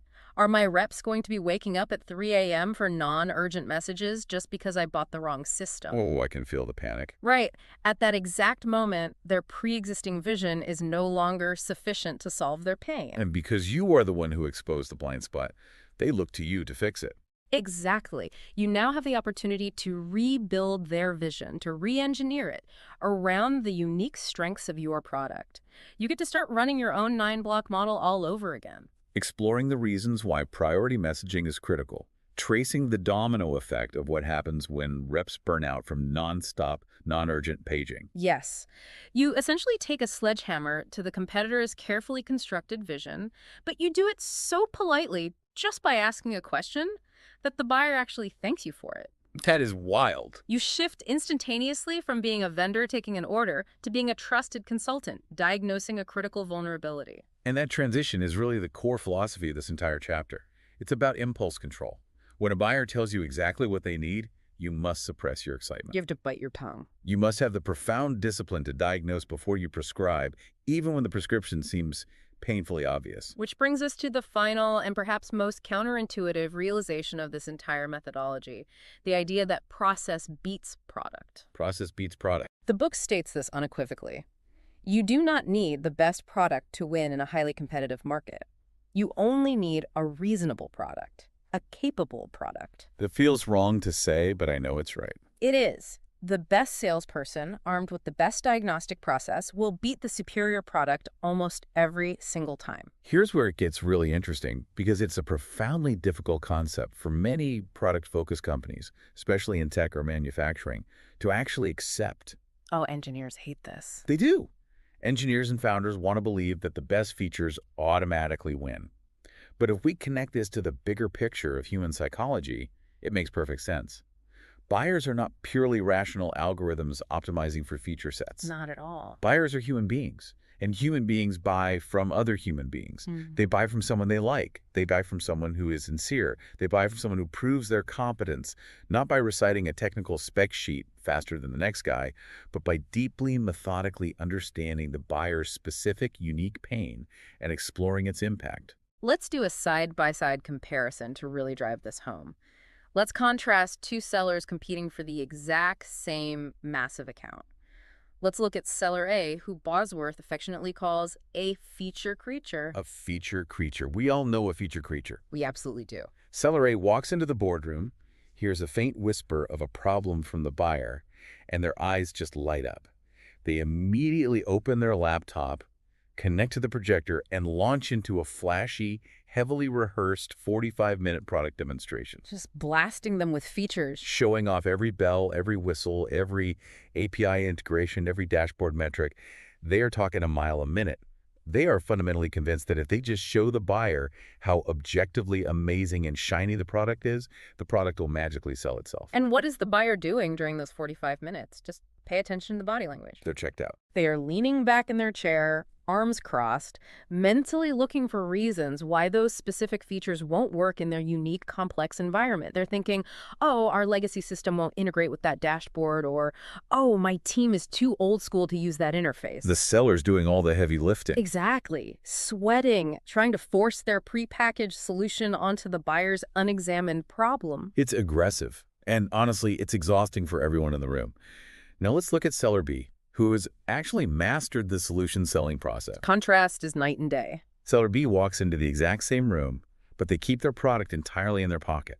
They literally do not mention it. They don't even open their laptop. Instead, they pull out a notepad, they use the 9-block model, they ask a broad, open question, and then they just listen. They let the buyer vent. They establish that foundational trust first. Then, they start asking targeted contrita questions, carefully setting up those diagnostic bowling pins. They test hypotheses. Then they move to the impact column. They explore the domino effect, asking about other departments, elevating the pain until the buyer themselves realizes they have a company-wide crisis on their hands that requires immediate executive funding. And then what? Finally, Seller B asks a capabilities question. Would it help if you had a way to solve this specific, cascading set of issues we just outlined? From the buyer's perspective, Seller B hasn't even been selling to them. That is the ultimate goal of the methodology. The buyer doesn't feel sold to. They feel deeply understood. Yeah. Seller B has facilitated a guided journey of self-discovery for the buyer. When the time finally comes for Seller B to reveal their product, perhaps days or even weeks later in a subsequent meeting, the buyer doesn't see a random list of features. What do they see? They see the exact custom-machined key that fits the lock they just spent the last 3 hours meticulously describing to the seller. The buyer is completely loyal to Seller B because Seller B empowered them to articulate their own perfect solution. So the product basically becomes an afterthought. It's just the vehicle to achieve the vision the seller helped them create. Your greatest competitive advantage in the marketplace isn't your feature list, and it isn't your pricing tier. It is your ability to facilitate the buyer's realization of their own needs. Absolutely. It is your discipline to keep your product in your pocket for as long as possible. What's fascinating here, and what I think is the true soul of this chapter, is the realization that true selling, at its highest, most professional level, is fundamentally an act of mutual discovery, not persuasion. Not coercion. No, it is not about having the slickest pitch deck. It is about asking such precise, insightful diagnostic questions that the buyer looks in the mirror, clearly sees the structural flaws in their business, and recognizes that you are the only expert holding the exact tools required to fix it. You control the discovery. By controlling the process of discovery, you empower the buyer to convince themselves. And a buyer who convinces themselves never has buyer's remorse. That is such a powerful thought. So what does this all mean for you? The next time you find yourself trying to influence a decision, whether you are selling million-dollar enterprise software, pitching a new initiative to your stubborn boss, or even just negotiating with your partner about where to go on vacation stop, and ask yourself a fundamental question. It applies to everything. It really does. Am I just prescribing my preferred solution, or am I taking the time to actually diagnose their pain? Are you acting like a feature creature, hoping your shiny ideas sell themselves? Or are you being a true facilitator of discovery? The choice dictates the outcome. But what happens when you do everything perfectly? You run the 9-block model flawlessly. The dominoes are stacked, the urgency is massive, the vision is crystal clear, the buyer is completely on board, the ROI is undeniable, and then, right before they sign the contract, they completely panic and ghost you. Join us next time for our deep dive as we explore the terrifying risk phase of the buying cycle and discover exactly how to keep your deals from mysteriously falling apart at the absolute finish line. What if I told you that being an absolute expert on your own product is actually the exact reason you're losing sales? Right. Like losing pitches, completely losing the room. I mean, just think about that for a second. It's completely counterintuitive. It really is. Picture this. You walk into a boardroom, right? You're pitching this massively complex enterprise software solution. Or maybe you're an entrepreneur and you're sitting down with a venture capital firm to get your Series A funding. Oh, the pressure is on. Exactly. So you open your laptop, you bring up slide 1, and you just start talking about all the incredible, groundbreaking capabilities your team has spent the last 2 years building. And you're proud of it. You should be. Yeah, you're super proud. But then, I mean, within literally 120 seconds, you could just feel the air completely leave the room. Oh, I know that feeling. It's brutal. The person across the table has just completely checked out. You see that unmistakable glassy glaze wash over their eyes. Yeah, it's a very palpable shift in the room's energy. I mean, their physical posture actually changes. Right, they lean back. They lean back, they cross their arms. You can practically hear the heavy steel doors of their mental shields just sliding shut and locking into place. Yes.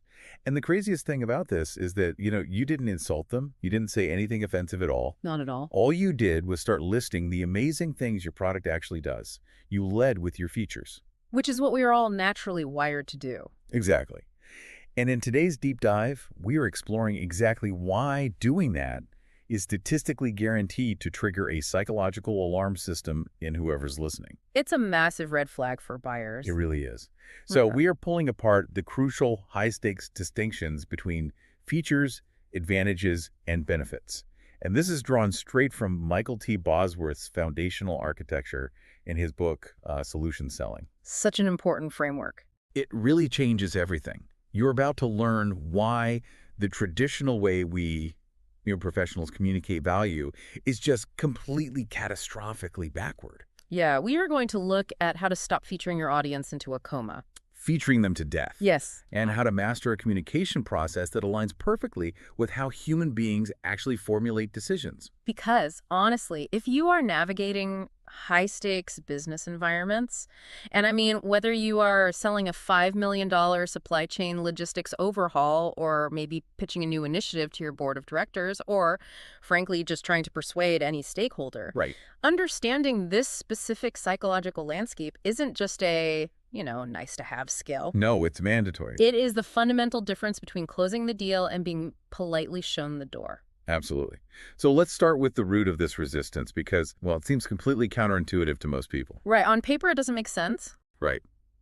Like, if I have built a machine that solves a problem, why are people so inherently resistant when I simply try to tell them what the machine does? It's a great question. If I have this, predictive analytics software that works beautifully, why does explaining its functionality make my prospect cross their arms? Well, it really comes down to this concept of psychological baggage. Psychological baggage. Okay, unpack that for us. Yeah, so we have to recognize that buyers, and I'm talking especially about B2B buyers who control significant budgets, they do not enter any transaction as a blank slate. Right, they aren't just sitting there with an empty mind waiting for you to fill it. Exactly. They enter carrying the accumulated weight of every single past encounter they've ever had with sleazy, pushy, or manipulative sellers. Oh, wow. Yeah. I mean, think about it. They have a lifetime of negative data points. They've been burned by vendors who overpromise and underdeliver. We all have, right? Yeah. Even just buying a used car. Exactly. It's a universal human experience. Yeah. They've been trapped in contracts for software that just didn't integrate properly. So because of this, the baseline default state of any buyer in a professional setting is deep suspicion. Deep suspicion. Yeah. So they are actively waiting for the catch. Yes. The armor is already strapped on before you even shake hands, before you even sit down at the conference table. Okay, so the armor is on, the shields are up, and yet knowing this armor is there, what do 90% of sellers default to doing the very moment the meeting starts? They default to leading with features. Features. Okay. Right. Now, we need to define this strictly in the context of the source material. A feature is simply a straightforward factual statement describing a physical or functional characteristic of a product or service. Okay, so just facts.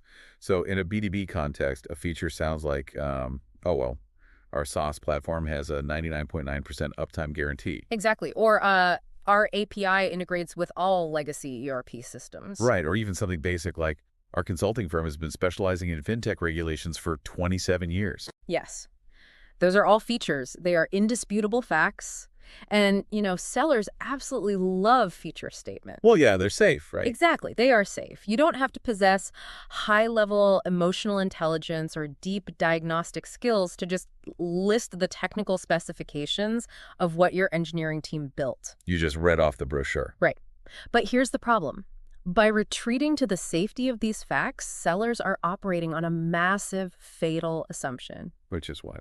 They assume the buyer will automatically do all the heavy cognitive lifting required to translate that feature into a specific value for their unique business. I really want to pause on that because it feels like a massive blind spot for anyone listening who pitches ideas. It's huge. Because as a seller, I know my product inside and out. Mm.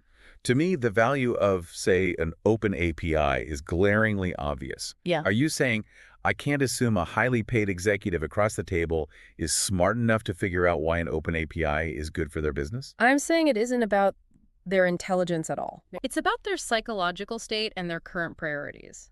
The text explains that buyers who have what we call latent needs, meaning they have business inefficiencies or problems they haven't yet consciously recognized or prioritized, are entirely unmotivated by features. Latent needs. So it's a problem they don't really know is a big deal yet? Right. If they aren't actively losing sleep over their current API integration, telling them about your new API doesn't just fall flat, it actively damages your position. Wait, really? It damages it. How does just stating a fact hurt you? Because it invites objections. It makes the buyer feel like they're being pitched a generic solution rather than being consulted on a specific problem. Oh, I see. It's like going on a first date and just reading your resume aloud. That is a perfect analogy. Right. You're just listing facts. I have a 401k, I own a car, I have a degree, and assuming the other person will connect the dots as to why you're a great catch. And we all know how well that works on a date. Yeah, it's terrible. You just sound self-obsessed.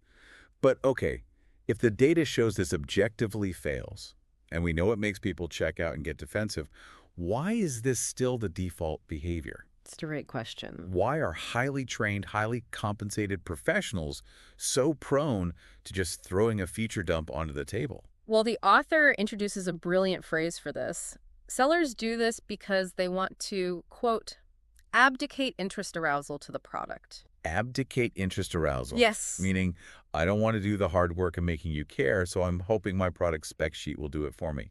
That is exactly it. Developing a buyer's genuine interest requires immense patience. It requires highly tuned listening skills. Which is hard. It is. And the ability to diagnose complex business problems. A lot of sellers either lack those skills or, frankly, they lack the discipline to use them. So they just lean on the product. Right. They hope that if they just unleash a barrage of impressive technical capabilities, the product itself will magically generate the buyer's interest. Like a shiny object. Exactly. They are relying on an inanimate object, a software platform, a consulting framework, whatever, to do a job that only human communication and empathy can actually achieve. Man, that hits hard.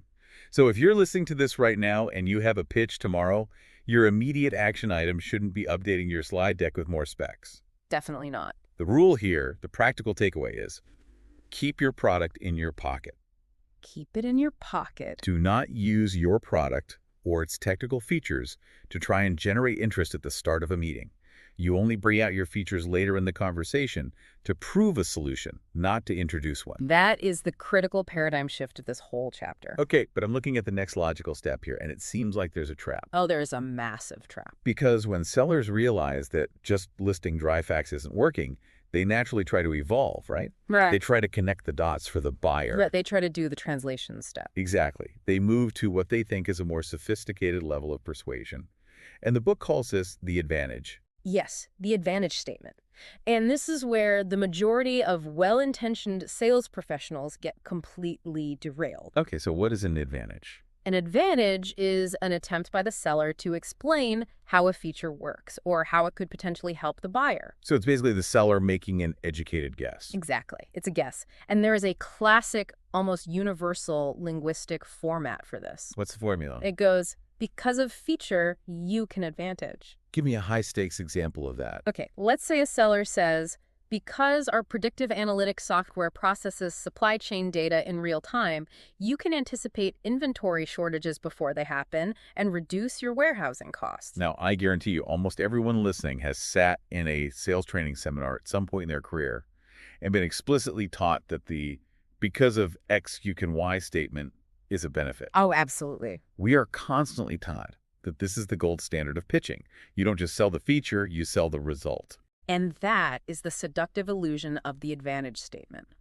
Most salespeople falsely believe they are delivering benefits. But they aren't. In the strict architecture of solution selling, they're absolutely not. Advantages address assumed needs. Let me stop you there, because I really want to push back on this on behalf of the listener, Go for it. because that feels fundamentally contradictory to how we operate in the real business world. Right. Aren't educated guesses the entire foundation of market research? In a macro sense, yes. Right.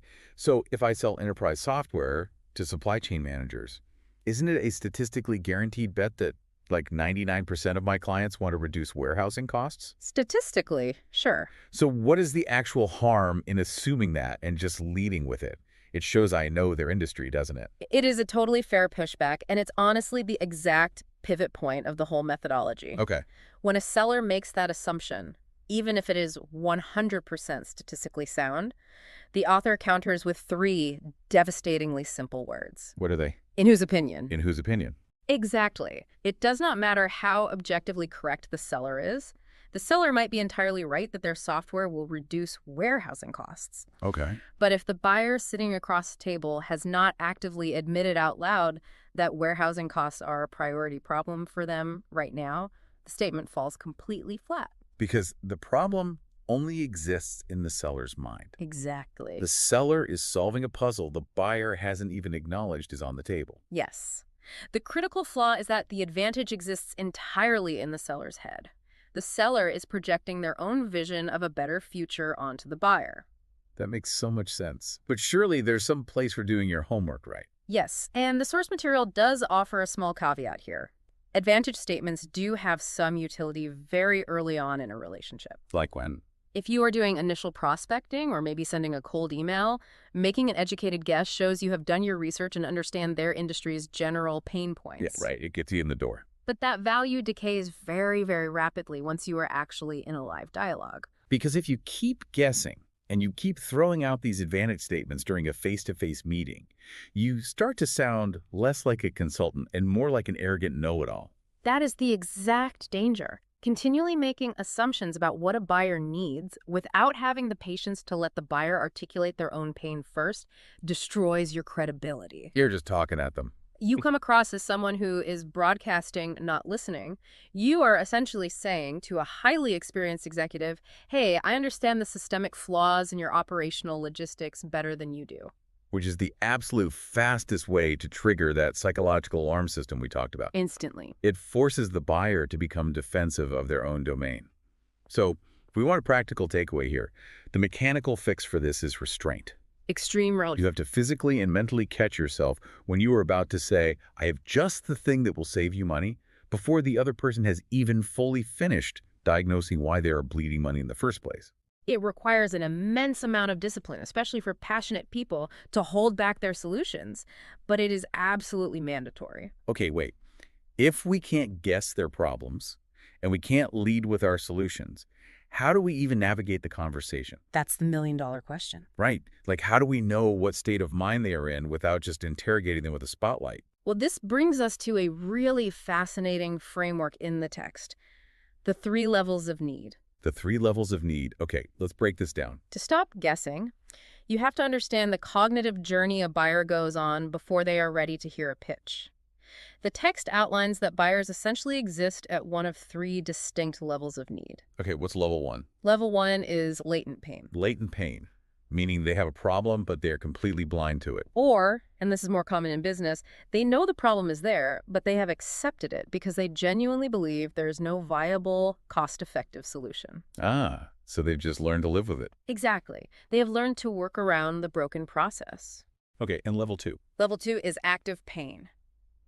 So now it hurts. Right. At this stage, the buyer is acutely aware of the problem, they are highly dissatisfied with the status quo, and the pain is front and center in their mind. They are annoyed and they know it. And level 3? Finally, level 3 is a vision of a solution. A vision? Yes. The buyer not only knows they have a problem, but they have formulated a clear, specific idea of what they need to fix it.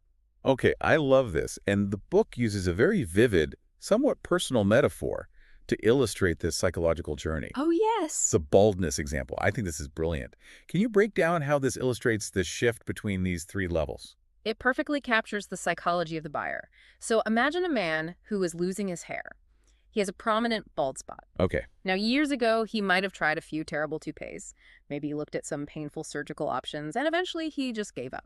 The solutions were worse than the problem. Exactly. He decided the available solutions in the market were actually worse than the problem itself.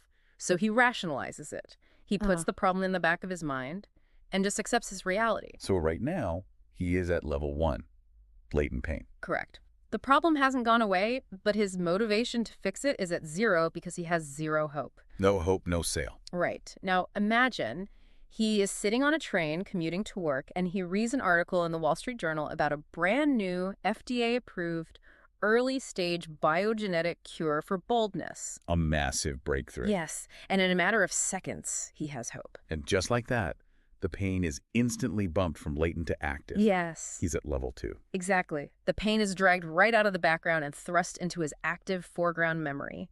He is acutely dissatisfied with his baldness again. Because now he knows there's a fix. Right, but his brain doesn't stop there. Right. Because he is in active pain, he immediately begins formulating what an acceptable solution would actually look like for him. He starts building parameters. Yes. He starts thinking, okay, this new biogenetic cure, it has to be absolutely safe. I will not risk my cardiovascular health for hair. Sensible. It has to be reasonably priced. I'm not going to empty my 401k for it. And it can't require me to visit a clinic every week. So he is actively building his level 3 vision of a solution. Precisely. That transition from acceptance to dissatisfaction to visualizing a specific fix is so fundamental. And to tie this back to why features fail, the text connects this journey to a cognitive psychology concept called Miller's Law. Yes, this is fascinating. It uses the metaphor of the human brain as a computer with a very limited foreground memory. Right. Our active foreground memory can really only hold about 7 slots of information at any given time, plus or minus 2. Just 7 things. Okay. So if the solution you are pitching doesn't occupy one of those 7 active foreground slots for the buyer, if they're still stuck at level 1, perfectly content with their latent pain because they think their outdated ERP system is just the cost of doing business, you are just firing features into a void. You're basically talking about a cure for baldness to a guy who has fully embraced being bald. Which is why he's not listening to you. It explains why so many objectively superior, technically brilliant enterprise products fail in the market. It's crazy. It is almost never a failure of the product's engineering. It is a failure of timing and a failure to assess the psychological state of the audience. Okay, so the absolute golden rule here, if you're taking notes, is never attempt to sell a solution to a level 1 buyer. Never. Never pitch to someone in latent pain. Your job, first and foremost, is not to sell.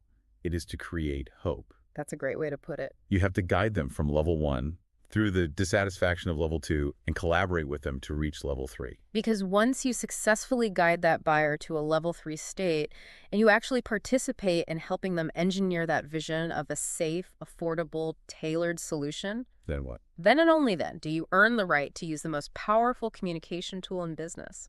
Which brings us to the core of the framework. We are finally defining what a true benefit actually is. This is where the solution selling methodology completely strips down and redefines conventional sales wisdom. Because everyone thinks they know what a benefit is. Everyone does, and they are usually wrong.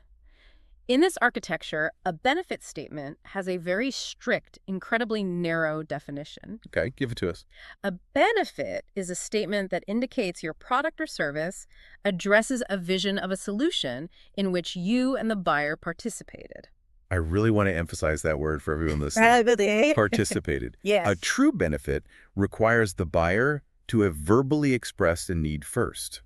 It requires a dialogue.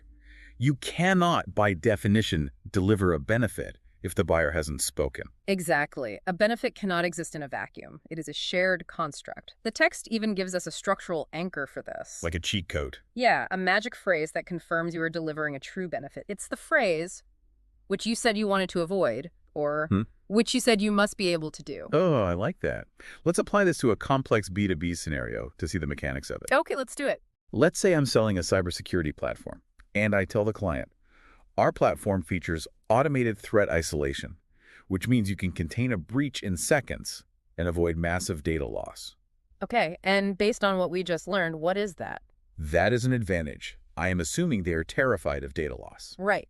It's a guess. But a true benefit sounds like this. Our platform features automated threat isolation, which will allow you to contain a breach in seconds, which you said you must be able to do after you told me about the compliance fines you faced during your last audit. Do you hear how radically different the power dynamic is in that second statement? It's totally different. It fundamentally alters the relationship in the room.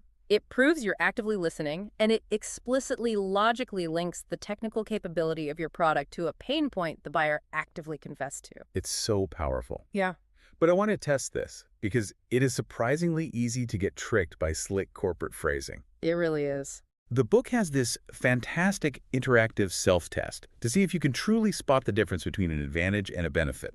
So I want to play this out. I'm going to read a scenario from the text, and I want to try and guess it, and I want you to break down why I'm right or wrong. I love this. Let's do it. Okay, scenario A.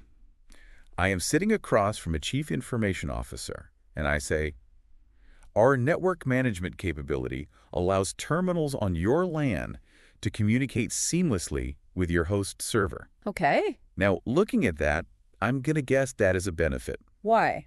because it sounds tailored, it addresses their specific network, and it solves a clear communication problem.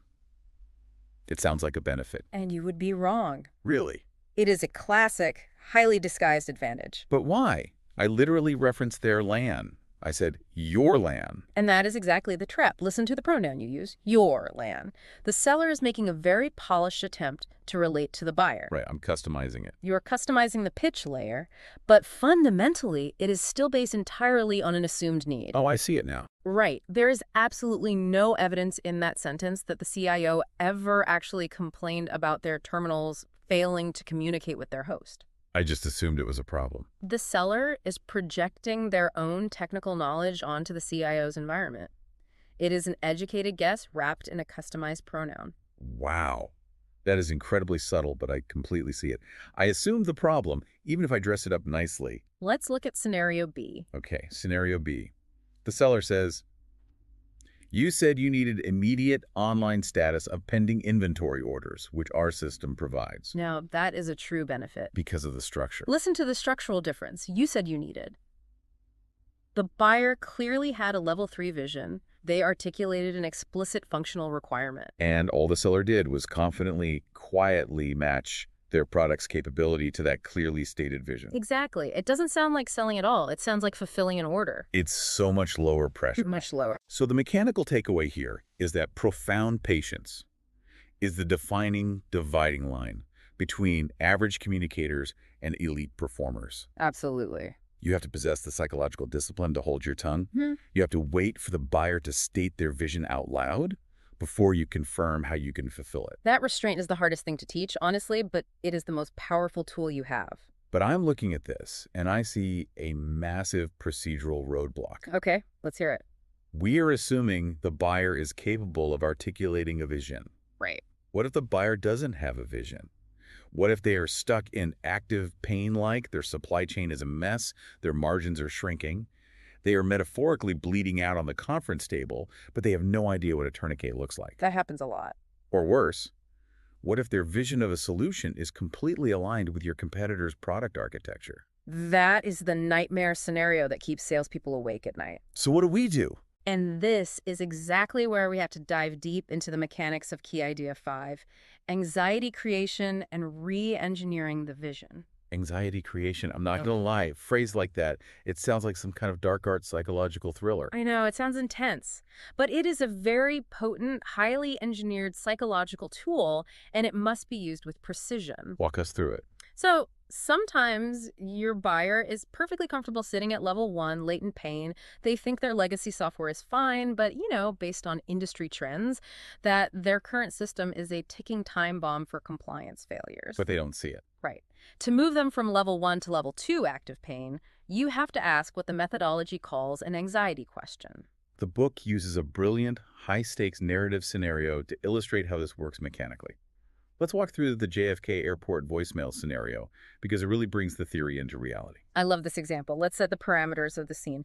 You are selling a very specific, high-end enterprise voicemail and communication system. Its defining feature is that it uses algorithms to prioritize messages from VIPs. Okay. But your buyer, a high-level executive, insists they don't need it. Their current voicemail works just fine. So they are in latent pain. Exactly. So you don't pitch the algorithm. Instead, you ask them to imagine this highly specific scenario. You ask them to imagine they are dashing through JFK Airport in New York. Okay, the stakes are established. My heart rate is already up just thinking about JFK. Right. You have exactly 10 minutes before you board a flight to Dallas for an absolutely massive, make-or-break, multi-million-dollar client meeting. Oh, man. So you tell the executive, you run to a terminal, or in today's context, you pull out your smartphone, and you dial into your voicemail. You have 6 unread messages. Okay. You listen to message 1. It's an internal HR update. Routine. Waste of time. Message 2, a vendor confirming a lunch. Routine. You get through 4 routine messages, taking up precious minutes, and suddenly you hear the final boarding call over the loudspeaker. The gate doors are closing. Yes. So you have to hang up, you run for your flight, and you manage to get on the plane. All right, I made the flight. The crisis is averted. Not quite. Mm-hmm. You tell the buyer. You land in Dallas 4 hours later. You find a quiet spot in the lounge, and you check the rest of your messages. No. You listen to message 5. Routine. Then you listen to the 6th message, the one you didn't have time to hear at JFK. Oh. It's from your executive assistant. And the message says, your VIP client just called. They had a massive structural emergency and had to fly out of town. The meeting in Dallas is canceled. Do not get on the plane. Oh, man. The absolute sinking feeling in your stomach, the wasted time, the wasted money, the embarrassment. Right. So as the seller, you have painted this vivid, painful picture. You then look at your buyer and you ask the anxiety question. Which is? How would you feel flying all the way to Dallas for a meeting that had already been canceled, simply because your current system couldn't tell you which message was critical? Ouch. That is surgical. It is. By introducing a completely plausible, highly realistic business emergency, the seller instantly drags the buyer out of latent pain and thrusts them right into active pain. Because now they're visualizing it happening to them. The buyer realizes their current system has a fatal blind spot. Now they are worried. They are feeling the heat of the inefficiency. So what happens next? And from that exact moment of vulnerability, the seller pivots to asking capability questions. Capability questions. So instead of saying, my system fixes this, you ask a question like, what if there was a way to automatically prioritize critical messages from VIP clients so you always heard them first, regardless of how little time you had? Yes. You expertly create the anxiety, you expose the blind spot, and then you immediately offer the capability to relieve that exact anxiety. Now, I have to step in here and challenge this. I figured you might. I hear you, and I see how effective it is mechanically, but I have to represent the listener who is thinking this feels incredibly adversarial. It can feel that way, yes. Telling a prospect they're basically walking into a disaster feels manipulative. It sounds like we are intentionally inflicting psychological distress on another human being just to hit a sales quota. How does a professional do this without sounding like a fear-mongering jerk? It is a critical ethical boundary, and the source material tackles it directly through a concept called honorable selling. Honorable selling. Yes, honorable selling is not an oxymoron in this framework. It relies on 3 non-negotiable pillars. Okay, where are they? First, you must truly, objectively believe that your solution brings real, quantifiable value to their business. So you can't sell snake oil. Exactly.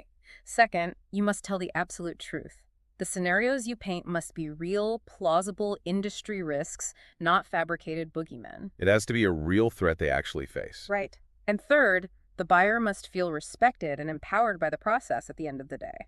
So it's about diagnosing a legitimate business impact they're blind to, not just scaring them into opening their wallet. Precisely. You are acting as a consultant, helping them see a very real structural flaw that could cost them millions.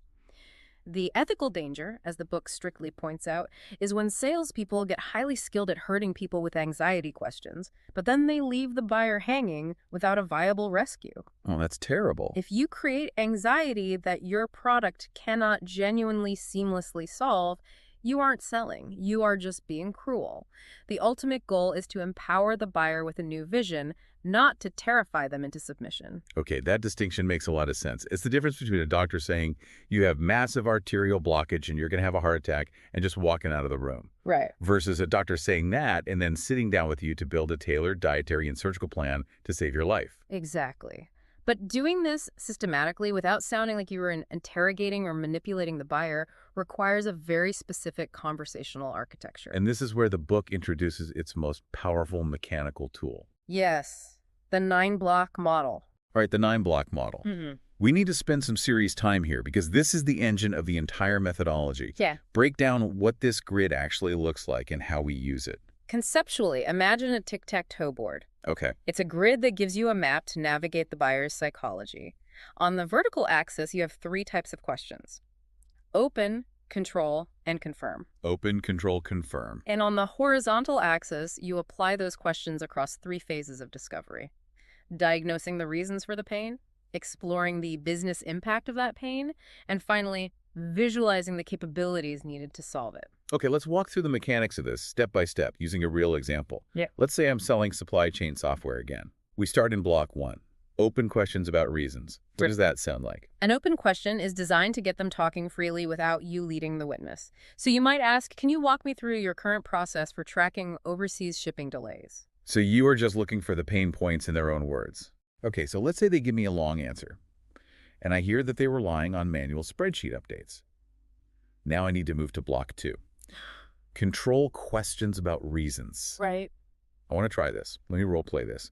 If I want to steer them to realize spreadsheets are bad, I'd say, don't you think relying on manual spreadsheets is causing a ton of human error in your warehouse? And right there, you have failed. Really? Why? I steered them to the problem. You didn't steer them, you shoved them. Oh. You asked a leading lawyer-style question. Don't you think instantly puts the buyer on the defensive? Ah, I see. They will naturally want to defend their spreadsheets because they likely implemented them. A true control question restricts the topic but doesn't dictate the answer. So what's a proper control question? It sounds like when your team is manually updating those spreadsheets across different time zones, how do you verify the data accuracy? Oh, wow.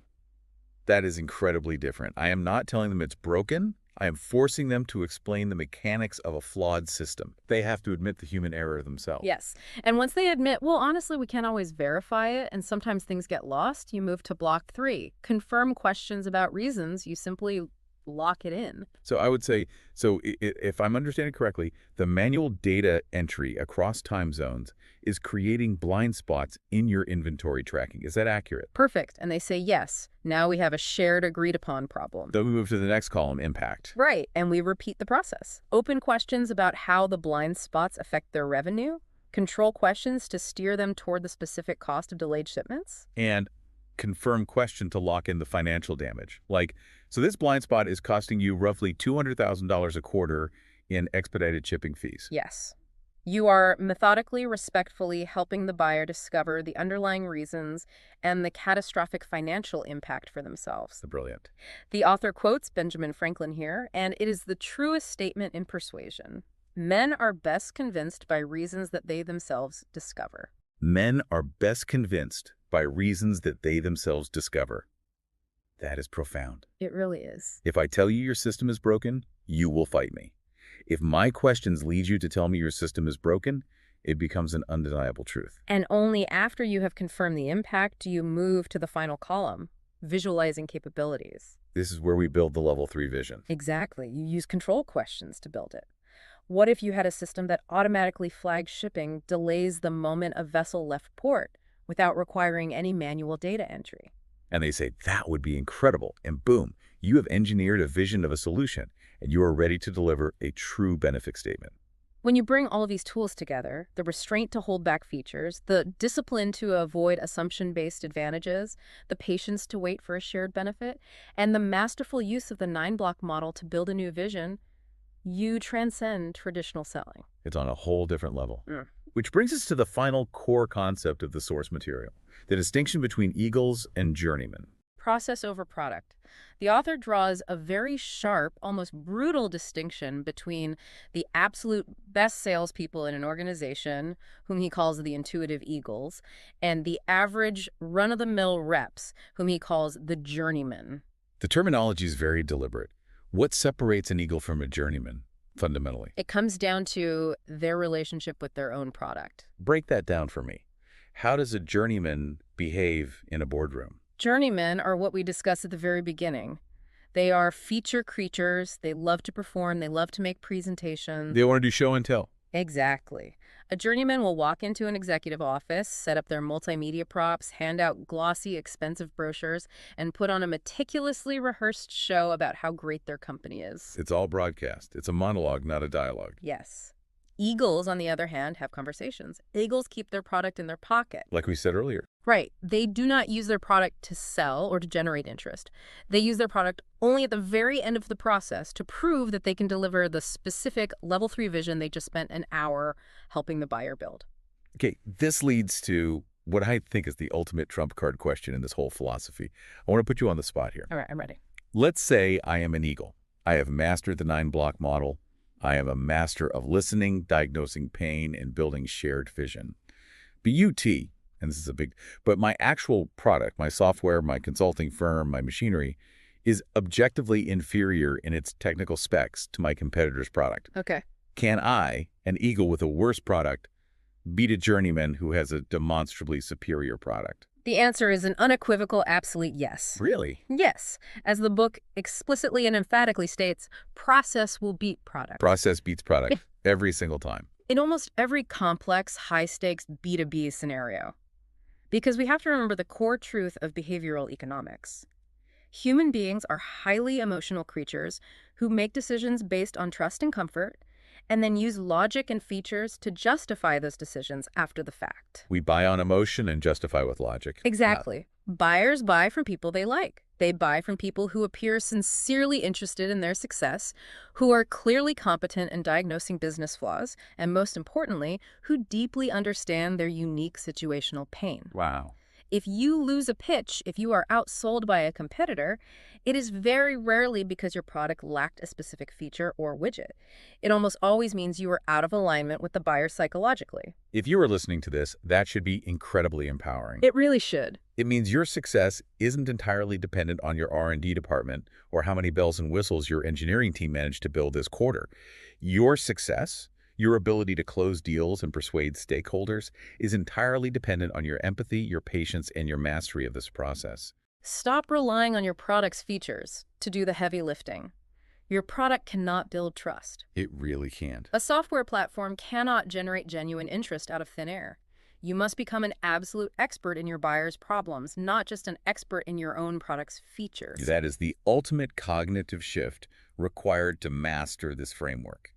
You must move from being product-centric to being problem-centric. It takes practice, but it changes everything. So, to synthesize all of this, to tie these intricate psychological mechanics together, the soul of this entire chapter, the golden thread running through everything Michael T. Bosworth is teaching us, is that selling, or any form of professional persuasion, whether you are raising venture capital, pitching a logistics overhaul, or trying to secure a budget increase from your CFO, is not an act of broadcasting. No, it is not. It is an act of alignment. That is the perfect word for it. Alignment. By completely abandoning that desperate, amateur urge to list features, by refusing to fall into the trap of assuming you know their advantages, and instead, patiently, methodically, using the 9-block model to guide a person from their latent, unacknowledged pain into a powerful shared vision of a solution. You stop being a salesperson. You become a trusted consultant. You become a facilitator of their success. And when you sit on the same side of the table as the buyer, looking at the problem together, process beats product every single time. You are no longer an adversary trying to breach their defensive shields. You are a partner they invited in. Exactly. But before we go, I want to leave you, the listener, with a slightly different lens on this. We've talked exclusively about B2B software and boardrooms today, but I want you to consider how this framework applies outside of your corporate pitches. Oh, this is huge. How does this apply to selling yourself in your next salary negotiation? Or even closer to home, how does this apply to convincing your spouse to move to a new city or buy a new house? It's the exact same psychology. It is. Think about how often you feature your own partner, listing all the logical reasons a new city is great, while completely ignoring their latent anxieties. The psychology of alignment doesn't stop when you leave the office. Human behavior is universal. It really is. Which brings us to the ultimate cliffhanger for this deep dive. Now that you know how to perfectly align your solution with the buyer's vision, and you've created this beautiful collaborative sense of shared ownership, what happens when the rubber meets the road? Because eventually it does. What happens when you actually have to prove the hard financial value, justify the ROI, and cross the finish line to get a final binding commitment? That is where the stakes reach their absolute peak and where most deals fall apart at the 1-yard line. We will uncover the rigorous secrets of value justification and the legendary architecture of the ultimate one-call close in our next chapter deep dive. Until then, remember to keep your product in your pocket. So, picture this for a second. You are sitting across a polished mahogany table from a VP of operations. Oh, I can feel the tension already. Right. Your palms are sweating just a little bit, but you're ready. You fire up your slide deck. Here we go. And you spend the next 20 minutes just enthusiastically walking through every single revolutionary feature of your new software platform. Classic. You're talking about the seamless UI, the back-end analytics, the incredible processing speed, and then you finally pause, waiting for that look of absolute awe. Which never comes. Exactly. Instead, the VP just kind of crosses their arms, leans back, and says, "So what?" Yeah, the dreaded "so what?" We have all been in some version of that room, right? And the immediate instinct is to think, oh, they just don't get it. I need to explain the features better. Which is the absolute worst thing you could do. Exactly. But what if the problem isn't your product at all? What if the actual secret to getting someone to buy into your idea, whether you are, selling enterprise software, pitching a startup, or just trying to convince your boss to change workflow, has absolutely nothing to do with how good your product is. And everything to do with your process. Yes. Today, we are unpacking Chapter 4 of Michael T. Bosworth's Solution Selling, focusing specifically on what he calls job aids. We're doing a deep dive into the practical tools that transform you from a sleazy vendor into a trusted advisor. It's such a vital shift. It really is. So if you've ever felt like you're just dragging someone across a finish line to get them to agree with you, you are about to learn why process beats product and how to use specific frameworks to make people essentially volunteer to buy into your vision. Yeah, and to really get why these tools work, we have to look at the tension that's in that mahogany boardroom you just described. Let's do it. Because buyers today, and when we say buyers, I mean, anyone you're trying to convince to part with their time or money, they are incredibly defensive. Oh, totally. They have their guard up immediately. Right. They carry decades of psychological baggage from being pitched to, featured to, and just aggressively maneuvered by vendors who are only looking out for their own quota. So they're conditioned to hate you before you even open your mouth. Exactly. Buyers have evolved. They are trained negotiators. And on the flip side, sellers are often walking into these highly defensive environments completely blind. Just winging it. Just winging it. They lead with product features that basically put the buyer to sleep, or worse, make them actively hostile. Which brings us to the core concept here. The book says the main disease in most business development is a lack of what they call situational fluency. Yes. Situational fluency. Which sounds a bit like a corporate buzzword, honestly. What does that actually look like in the wild? Well, think about what it takes to become an expert in whatever you sell. You spend months, maybe years, learning the ins and outs of your product. Right, the specs, the pricing, the whole roadmap. Yeah, you possess what the methodology calls capability knowledge. But what happens when you step into the real world? You run into a buyer who just doesn't care. Exactly. They are trapped in their own day-to-day reality. A lack of situational fluency means you have all this capability knowledge, but you have zero situation knowledge. Ah, okay. You do not know how that specific buyer operates without your product. You don't know the specific granular struggles of their Tuesday morning. It's like the curse of knowledge. You are so deep in your own solution that you forget what the problem actually looks like to a normal person. Perfectly said. It actually makes me think of like going to a doctor with a weird pain in your shoulder. If the doctor just walks into the room, doesn't even look at you, and hands you a random prescription because it's a great new drug, you'd run out of that office. You'd never trust them. Never. Because they prescribed without diagnosing. Right. They offered a capability without understanding the situation. And yet, this is exactly what sellers do every single day. They walk into the room, throw a bunch of features at the wall, and just hope something sticks. But the book talks about how buyers are governed by inertia. Right. Yes. Humans vastly prefer a known frustration over an unknown change. So even if their current process is terrible, they'll stick with it just because it's familiar. Exactly. A buyer won't change unless they are experiencing acute, undeniable pain.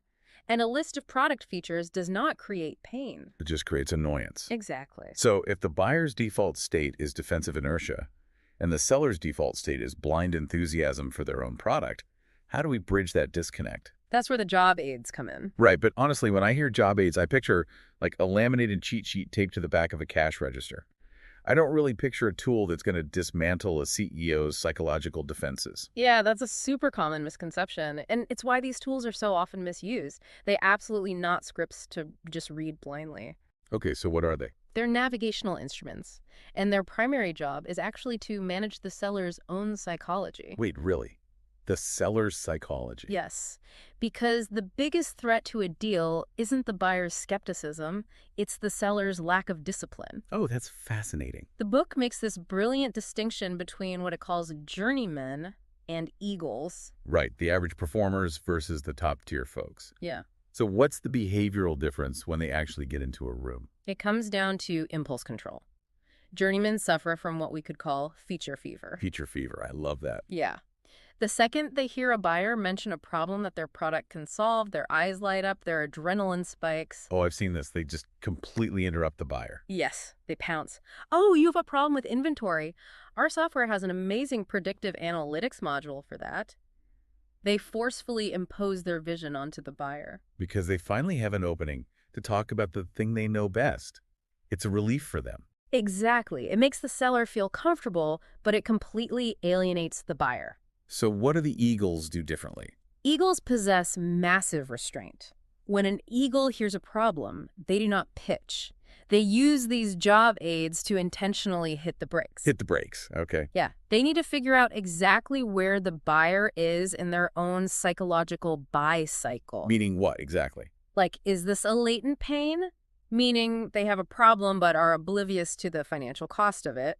Or is it an active pain? Where they know it hurts, but they have no idea how to fix it. Right. Or have they already visualized a solution? The eagle uses these tools to map out the psychological landscape so they can stay in perfect lockstep with the buyer. Rather than rushing ahead to the finish line. Exactly. So if you're listening to this and preparing for a big presentation, the immediate shift in mindset is you have to stop viewing your product as the star of the show. Your enthusiasm is actually a liability if you don't control it. Absolutely. It's an exercise in structured empathy. But that brings us to a massive practical hurdle. We established that buyers are super defensive.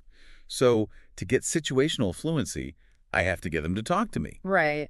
But I can't just walk into a VP's office and say, hey, tell me about your most embarrassing operational failures. They'd throw me out. Which is exactly why Bosworth introduces the first major job aid, the reference story. The reference story. Let's dig into this. Yeah, so this is a tool deployed very early on to bypass those exact defensive mechanisms. It serves two distinct psychological purposes. Okay, what's the first one? First, it establishes your competence. In business, trust is an equation. Sincerity plus competence. You can be incredibly earnest, but if you don't sound like you understand my industry, I'm not trusting you with my budget. Right, I need to know you actually get the mechanics of my business, not just your software. Exactly. And the second purpose is even more critical. It's designed to gently coax the buyer into admitting they have a problem, bringing a latent pain to the surface. Without you ever having to interrogate them or accuse them of failing. Now, I want to spend significant time on the mechanics of this, because the book is really adamant that this isn't just a casual anecdote. It's not just saying, oh, I worked with a guy in Chicago who had a similar issue. No, not at all. It is highly engineered. If you miss a step or change the order, the psychological safety net fails.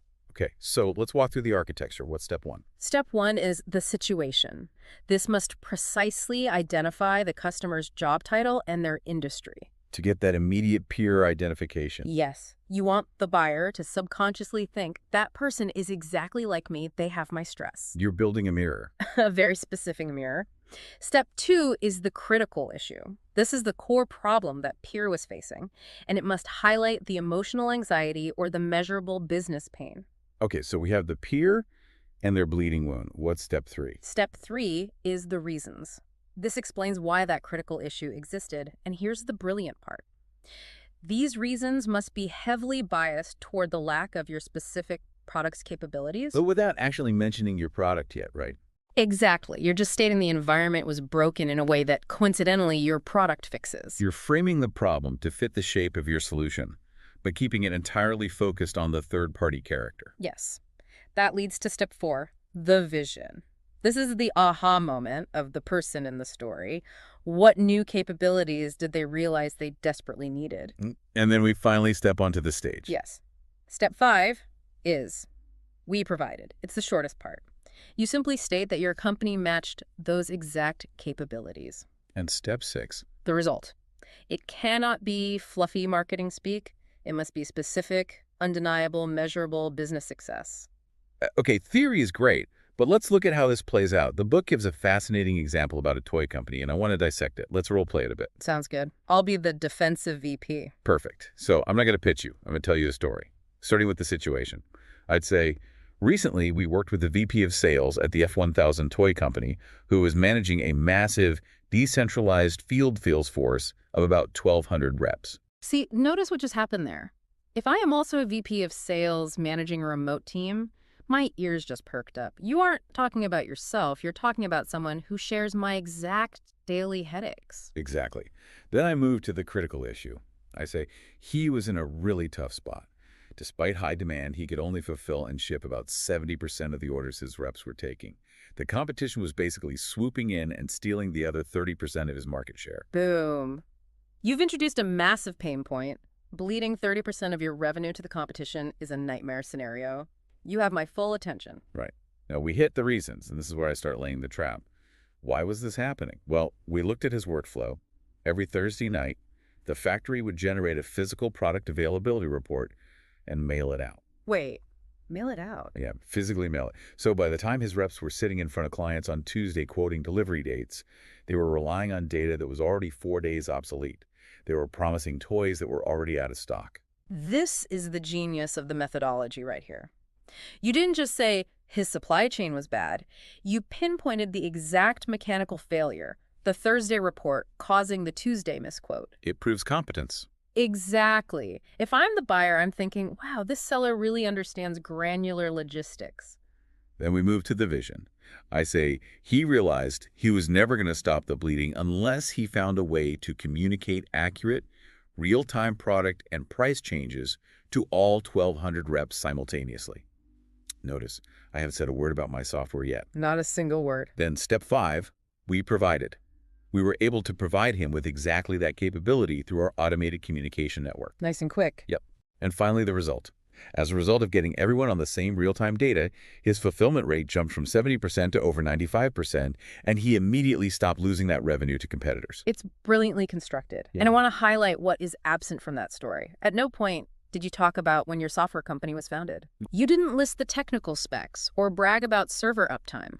The entire focus was on a peer who was drowning, why they were drowning, and the specific lifeboat that saved them.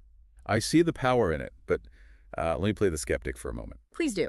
Put yourself in the shoes of a highly intelligent executive. Yeah. If a salesperson comes in and tells a story that is this perfectly engineered,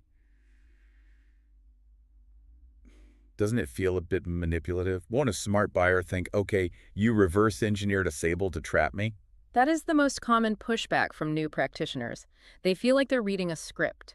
But the rigidity isn't a trap for the buyer, it's a straitjacket for the seller. A straitjacket. Yes.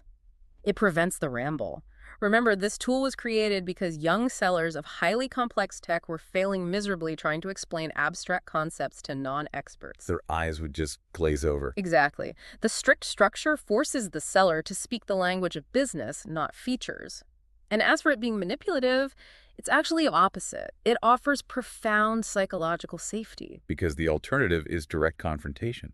Exactly. Direct confrontation is you walking in and saying, hey, I bet your fulfillment rates are terrible because your communication is slow. Which would instantly trigger their ego. They'd get super defensive, like, no, they aren't. Our communication is fine. Right. You've just challenged their competence. But if you tell a story about someone else's communication failures, the buyer's ego isn't threatened at all. So they can safely look at the story, recognize the pattern, and say, you know what? We actually struggle with a very similar issue. Precisely. It is a non-threatening mirror. And once they admit, yes, I have that problem too, the entire dynamic shifts. You are no longer an adversarial vendor. You're a competent advisor. Trust is established. The latent pain is on the surface. Yes. But, and this is a massive warning from the text, This is the exact moment where journeyman sellers usually self-destruct. Wait, why do they self-destruct here? If the buyer just confessed they have the problem, isn't that the green light? You just say, great, my software fixes that, here's the contract. Why is that wrong? Because of a fundamental rule of human behavior. No pain, no change. No pain, no change. Right. Just because a buyer admits they have a problem doesn't mean they comprehend the true depth and financial cost of it. If you pitch now, you are prescribing a cure before the patient actually believes they're sick enough to endure the surgery. Oh, wow. So what do you do instead? The seller must now diagnose the pain thoroughly. And that requires asking what the methodology calls control questions. Which transitions us beautifully to key idea 3, the pain sheet. So, if control questions are necessary to diagnose, why are salespeople so terrified of asking them? It is a phenomenal psychological barrier. Executives love the theory of diagnosing, but they live in constant fear that their frontline people can't execute it. Because asking a control question means taking charge of the conversation. Yes, to isolate and expose a painful business issue. Sellers are terrified of this for a few reasons. First, they fear losing control of the conversation. If they ask an open-ended question, the buyer might take it in a weird direction. Exactly. Second, they're terrified of asking a question they don't know the answer to, which makes them look incompetent. And third, they're deeply afraid of sounding like an aggressive interrogator. So instead of risking the discomfort, they just retreat to their slide deck. The slide deck is an emotional pacifier. It's safe to talk about a user interface. It is highly emotionally uncomfortable to look a VP in the eye and ask exactly how much cash their obsolete inventory is burning every month. That makes total sense. Enter the pain sheet. The text calls this a situational fluency prompter. How does a piece of paper actually fix that anxiety? By using meticulous preparation, a pain sheet defines a very strict, narrow situation, which is always a job title plus a pain. So not just retail, but VP of Finance experiencing too much obsolete inventory. Okay. Once you isolate that, the pain sheet pre-maps the exact control questions that the most experienced strategist in your entire company would ask in that room. But let me push back again. Yeah. If I'm sitting across from a seasoned executive and I am literally reading questions off a pain sheet, question 1, how much inventory do you have? I'm going to sound robotic. I'm going to sound like a telemarketer. That is a completely valid concern, but it comes from a misunderstanding. The pain sheet is not a script to be read blindly. It's an intellectual safety net. Let me use an analogy. Sure. Think about a commercial airline pilot. A senior captain has thousands of hours of flight time, but before every takeoff, they pull out a physical checklist. Why? Do they not know how to turn on the engines? Of course they do, but under high pressure, human memory fails. Exactly. When turbulence hits or alarms go off, your brain goes into fight or flight. In sales, the turbulence is a buyer pushing back or just the intimidating presence of a C-suite executive. Your own internal panic sets in. Right. A seller uses a pain sheet so they don't have to invent brilliant, non-threatening diagnostic questions on the fly while their brain is in fight or flight mode. It completely offloads the cognitive burden. Oh, that's huge. Because if my brain is furiously spinning, trying to think of the next smart question so I don't look stupid, I am completely incapable of listening to the answer they're giving me right now. Exactly. You aren't listening. You are just reloading. Just reloading. Wow. But because you know your next 3 control questions are safely mapped out on your notepad, you can dedicate 100% of your brain power to active listening. You can read their body language. You're operating out of preparation, not fear. So the practical takeaway for anyone pitching an idea is never wing the diagnostic phase. Write down the likely pain points beforehand and script out 3 to 4 highly intelligent control questions. And remember, you aren't interrogating them to trap them. You're acting as a facilitator, helping them understand their own problem better than they did before you walked in. Okay, let's take a breath and look at what we've built so far. We walked into a hostile room, we bypassed the defenses and built trust using a perfectly structured reference story. The buyer admitted they have a wound. Then, we used our pain sheet to safely diagnose how deep that wound really goes without letting our own panic take over. The buyer is now in active pain. So surely now it is time to offer the solution right. Still no. According to Bosworth, we don't just hand them the product. We have to essentially construct the solution with them. Construct it with them. Okay, this is where we introduce the absolute crown jewel of the chapter, the 9-block vision processing model. Yes. The 9 boxes. This is a highly visual concept, so let's map it out clearly for the listener. What's the fundamental purpose of this grid? It provides a questioning etiquette. It's designed to keep the buyer feeling like they are perfectly in control of the conversation, while the seller maintains rigorous strategic alignment behind the scenes. Okay, so imagine drawing a tic-tac-toe board on a whiteboard. 3 columns, 3 rows. Let's start with the columns. As we move left to right, what journey are we taking the buyer on? The columns represent the temporal phases. Column 1 is diagnose. This explores the specific reasons for the pain they just admitted to. Diagnosing the past and present. All right. Column 2 is explore. This is where you explore the organizational impact of that pain, how far the blast radius extends. Got it. And column 3 is visualize. This is where you help them visualize the capabilities needed to solve the problem in the future. Diagnose, explore, visualize. Now, what about the rows? As we move top to bottom in each column, what's happening? The rows represent the types of questions you ask, designed to manage the flow of control. Row 1 is open questions. Row 2 is control questions. Row 3 is confirm questions. So the rhythm is a loop. You go down the first column, open, control, confirm. Then top of the second column, open, control, confirm. Exactly. Explaining a matrix is one thing, but to really feel the psychological power, we need to live in it. Let's go back to our toy company example and role play how this flows. Let's do it. I'm the VP of sales who's missing quota. Okay, so we're in column 1, diagnosing the reasons. I need to start at the top left with an open diagnostic question. I say, Mr. VP, you mentioned you're struggling with fulfillment. Can you walk me through how you handle product availability reporting today? See how safe that feels for me. It lets me complain. I might say, well, it's a mess. Every Thursday night, the factory prints a massive physical report, and we literally mail it out. Okay, you've given me the landscape. Now I move down to row 2, a control diagnostic question to isolate the mechanical failure. So when your reps are quoting delivery dates on a Tuesday, are they relying on data that was printed 4 days ago? You've just narrowed my focus from a broad complaint to a specific failure point. I have to answer, yes, exactly. They're quoting obsolete inventory. Now I move to the bottom of column 1, a confirmed diagnostic question. So, just to make sure I understand, the latency in your current reporting process is directly leading to lost orders on the back end. Yes, that is exactly what's happening. Boom! You successfully diagnosed the reason for my pain and got me to agree to it. Beautiful. Now, column 2, exploring the impact. But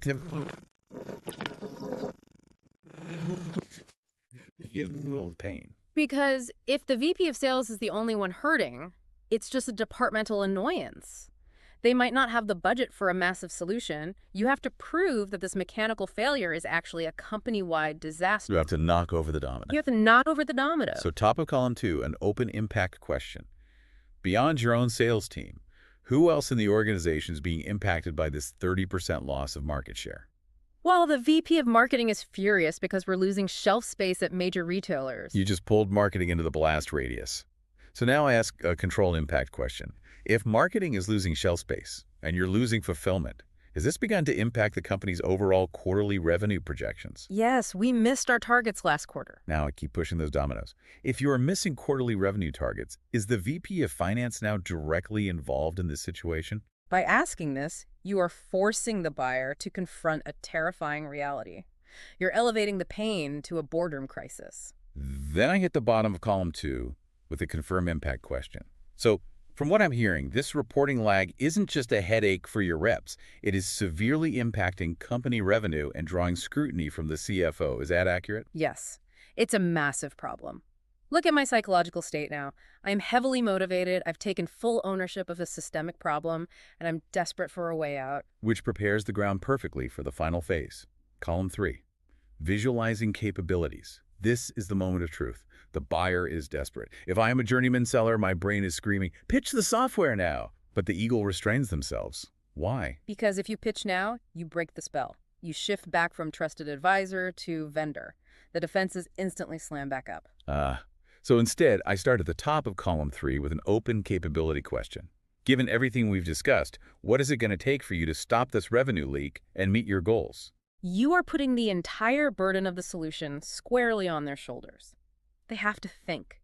They might struggle and say, I don't know, we need faster mail or more factory workers. And once they acknowledge they need a new capability, I drop the most powerful tool in the matrix, the control capability question. I don't say, my software updates in 10 minutes. I ask a hypothetical.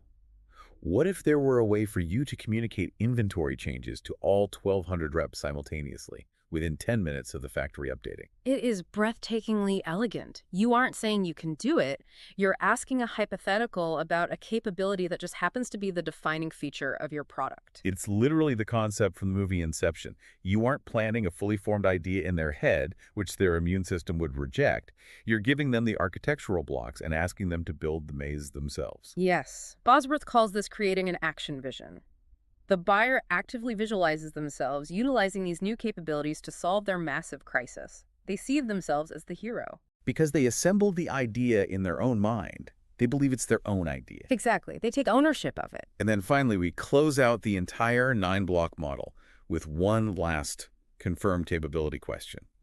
From what I just heard, if you had the ability to communicate these updates instantly, could you win back that lost market share and get the CFO off your back? And when they look at you and say, yes, something monumental has happened, you haven't just agreed on a problem, you have successfully aligned their internal emotional vision of a solution with the exact technical capabilities of your product. And I did it without ever once pitching a single feature. You guided them through a psychological maze where the only logical exit was your solution. The practical takeaway here is arguably the single most important lesson of this entire deep dive. If you want to persuade anyone, never, ever prescribe before diagnosing. Guide your counterpart so that they articulate the exact solution your product happens to provide. Because if they build the vision, they will own the vision. And if they own the vision, they will buy it. Which brings us to the ultimate synthesis of Chapter 4. We've spent this whole time dissecting reference stories, pain sheets, the 9-block matrix. Yeah. Why go through all this immense cognitive effort? Why not just hand out brochures? Because the ultimate goal of business development is absolute alignment with the buyer's reality. You are moving them from latent pain, where they're happily ignorant, to active pain, where they're uncomfortably aware of the cost of their inertia, and finally to a mutually shared vision of a better future. It fundamentally changes the entire dynamic of what sales professionals call the close, doesn't it? It eradicates the traditional concept of the close completely. The conventional close is this high-pressure, sweaty palms moment where you try to force a signature. It feels gross. Yeah, super uncomfortable for everyone. But when you use these tools correctly, the close becomes a complete non-event. It's simply the natural, logical next step. The buyer feels empowered because they own the value justification. The tension evaporates because process triumphed over product. You haven't sold them anything. You have masterfully facilitated their own buying process. You facilitated their buying process. Yeah. That is such a powerful reframing of what it means to be persuasive. It really is. Well, we have seen how incredibly powerful it is to use these structured tools in a business setting. But as we wrap up, here's something I want you to mull over on your own this week. Think about your everyday life outside of the boardroom. Think about your personal relationships. Oh, this applies everywhere. Right. How often are you trying to convince a partner to change a habit or a stubborn friend to see your point of view by aggressively pitching them your features and your logic? And how often do they just cross their arms and dig their heels in? Almost always. What would happen if you stopped pitching? What if you paused, used a bit of structured empathy to find their specific pain, and subtly used the principles of the 9-block model in your own living room to help them reach the conclusion themselves? Once you see the underlying mechanics of how human beings actually buy into ideas, you truly cannot unsee it. It's a profound communication framework. It's really about how humans navigate change, period. Now, we know how to use these tools to build a shared vision and get the buyer to essentially close themselves on the value. But what happens when the vision is built, the alignment is there, and it is time to actually talk numbers? Next time, we are diving into the absolute tightrope walk of price negotiations. We'll explore why protecting your price is the ultimate test of everything you have just learned, and why discounting is often the fastest way to destroy the trust you just built. You won't want to miss it. What you just listened was the beginning of a full audio, way longer, explaining every single chapter of the book. If you would like to keep listening to the end and access to the full audio, you can access it with the link down below in the description and in the pinned comment.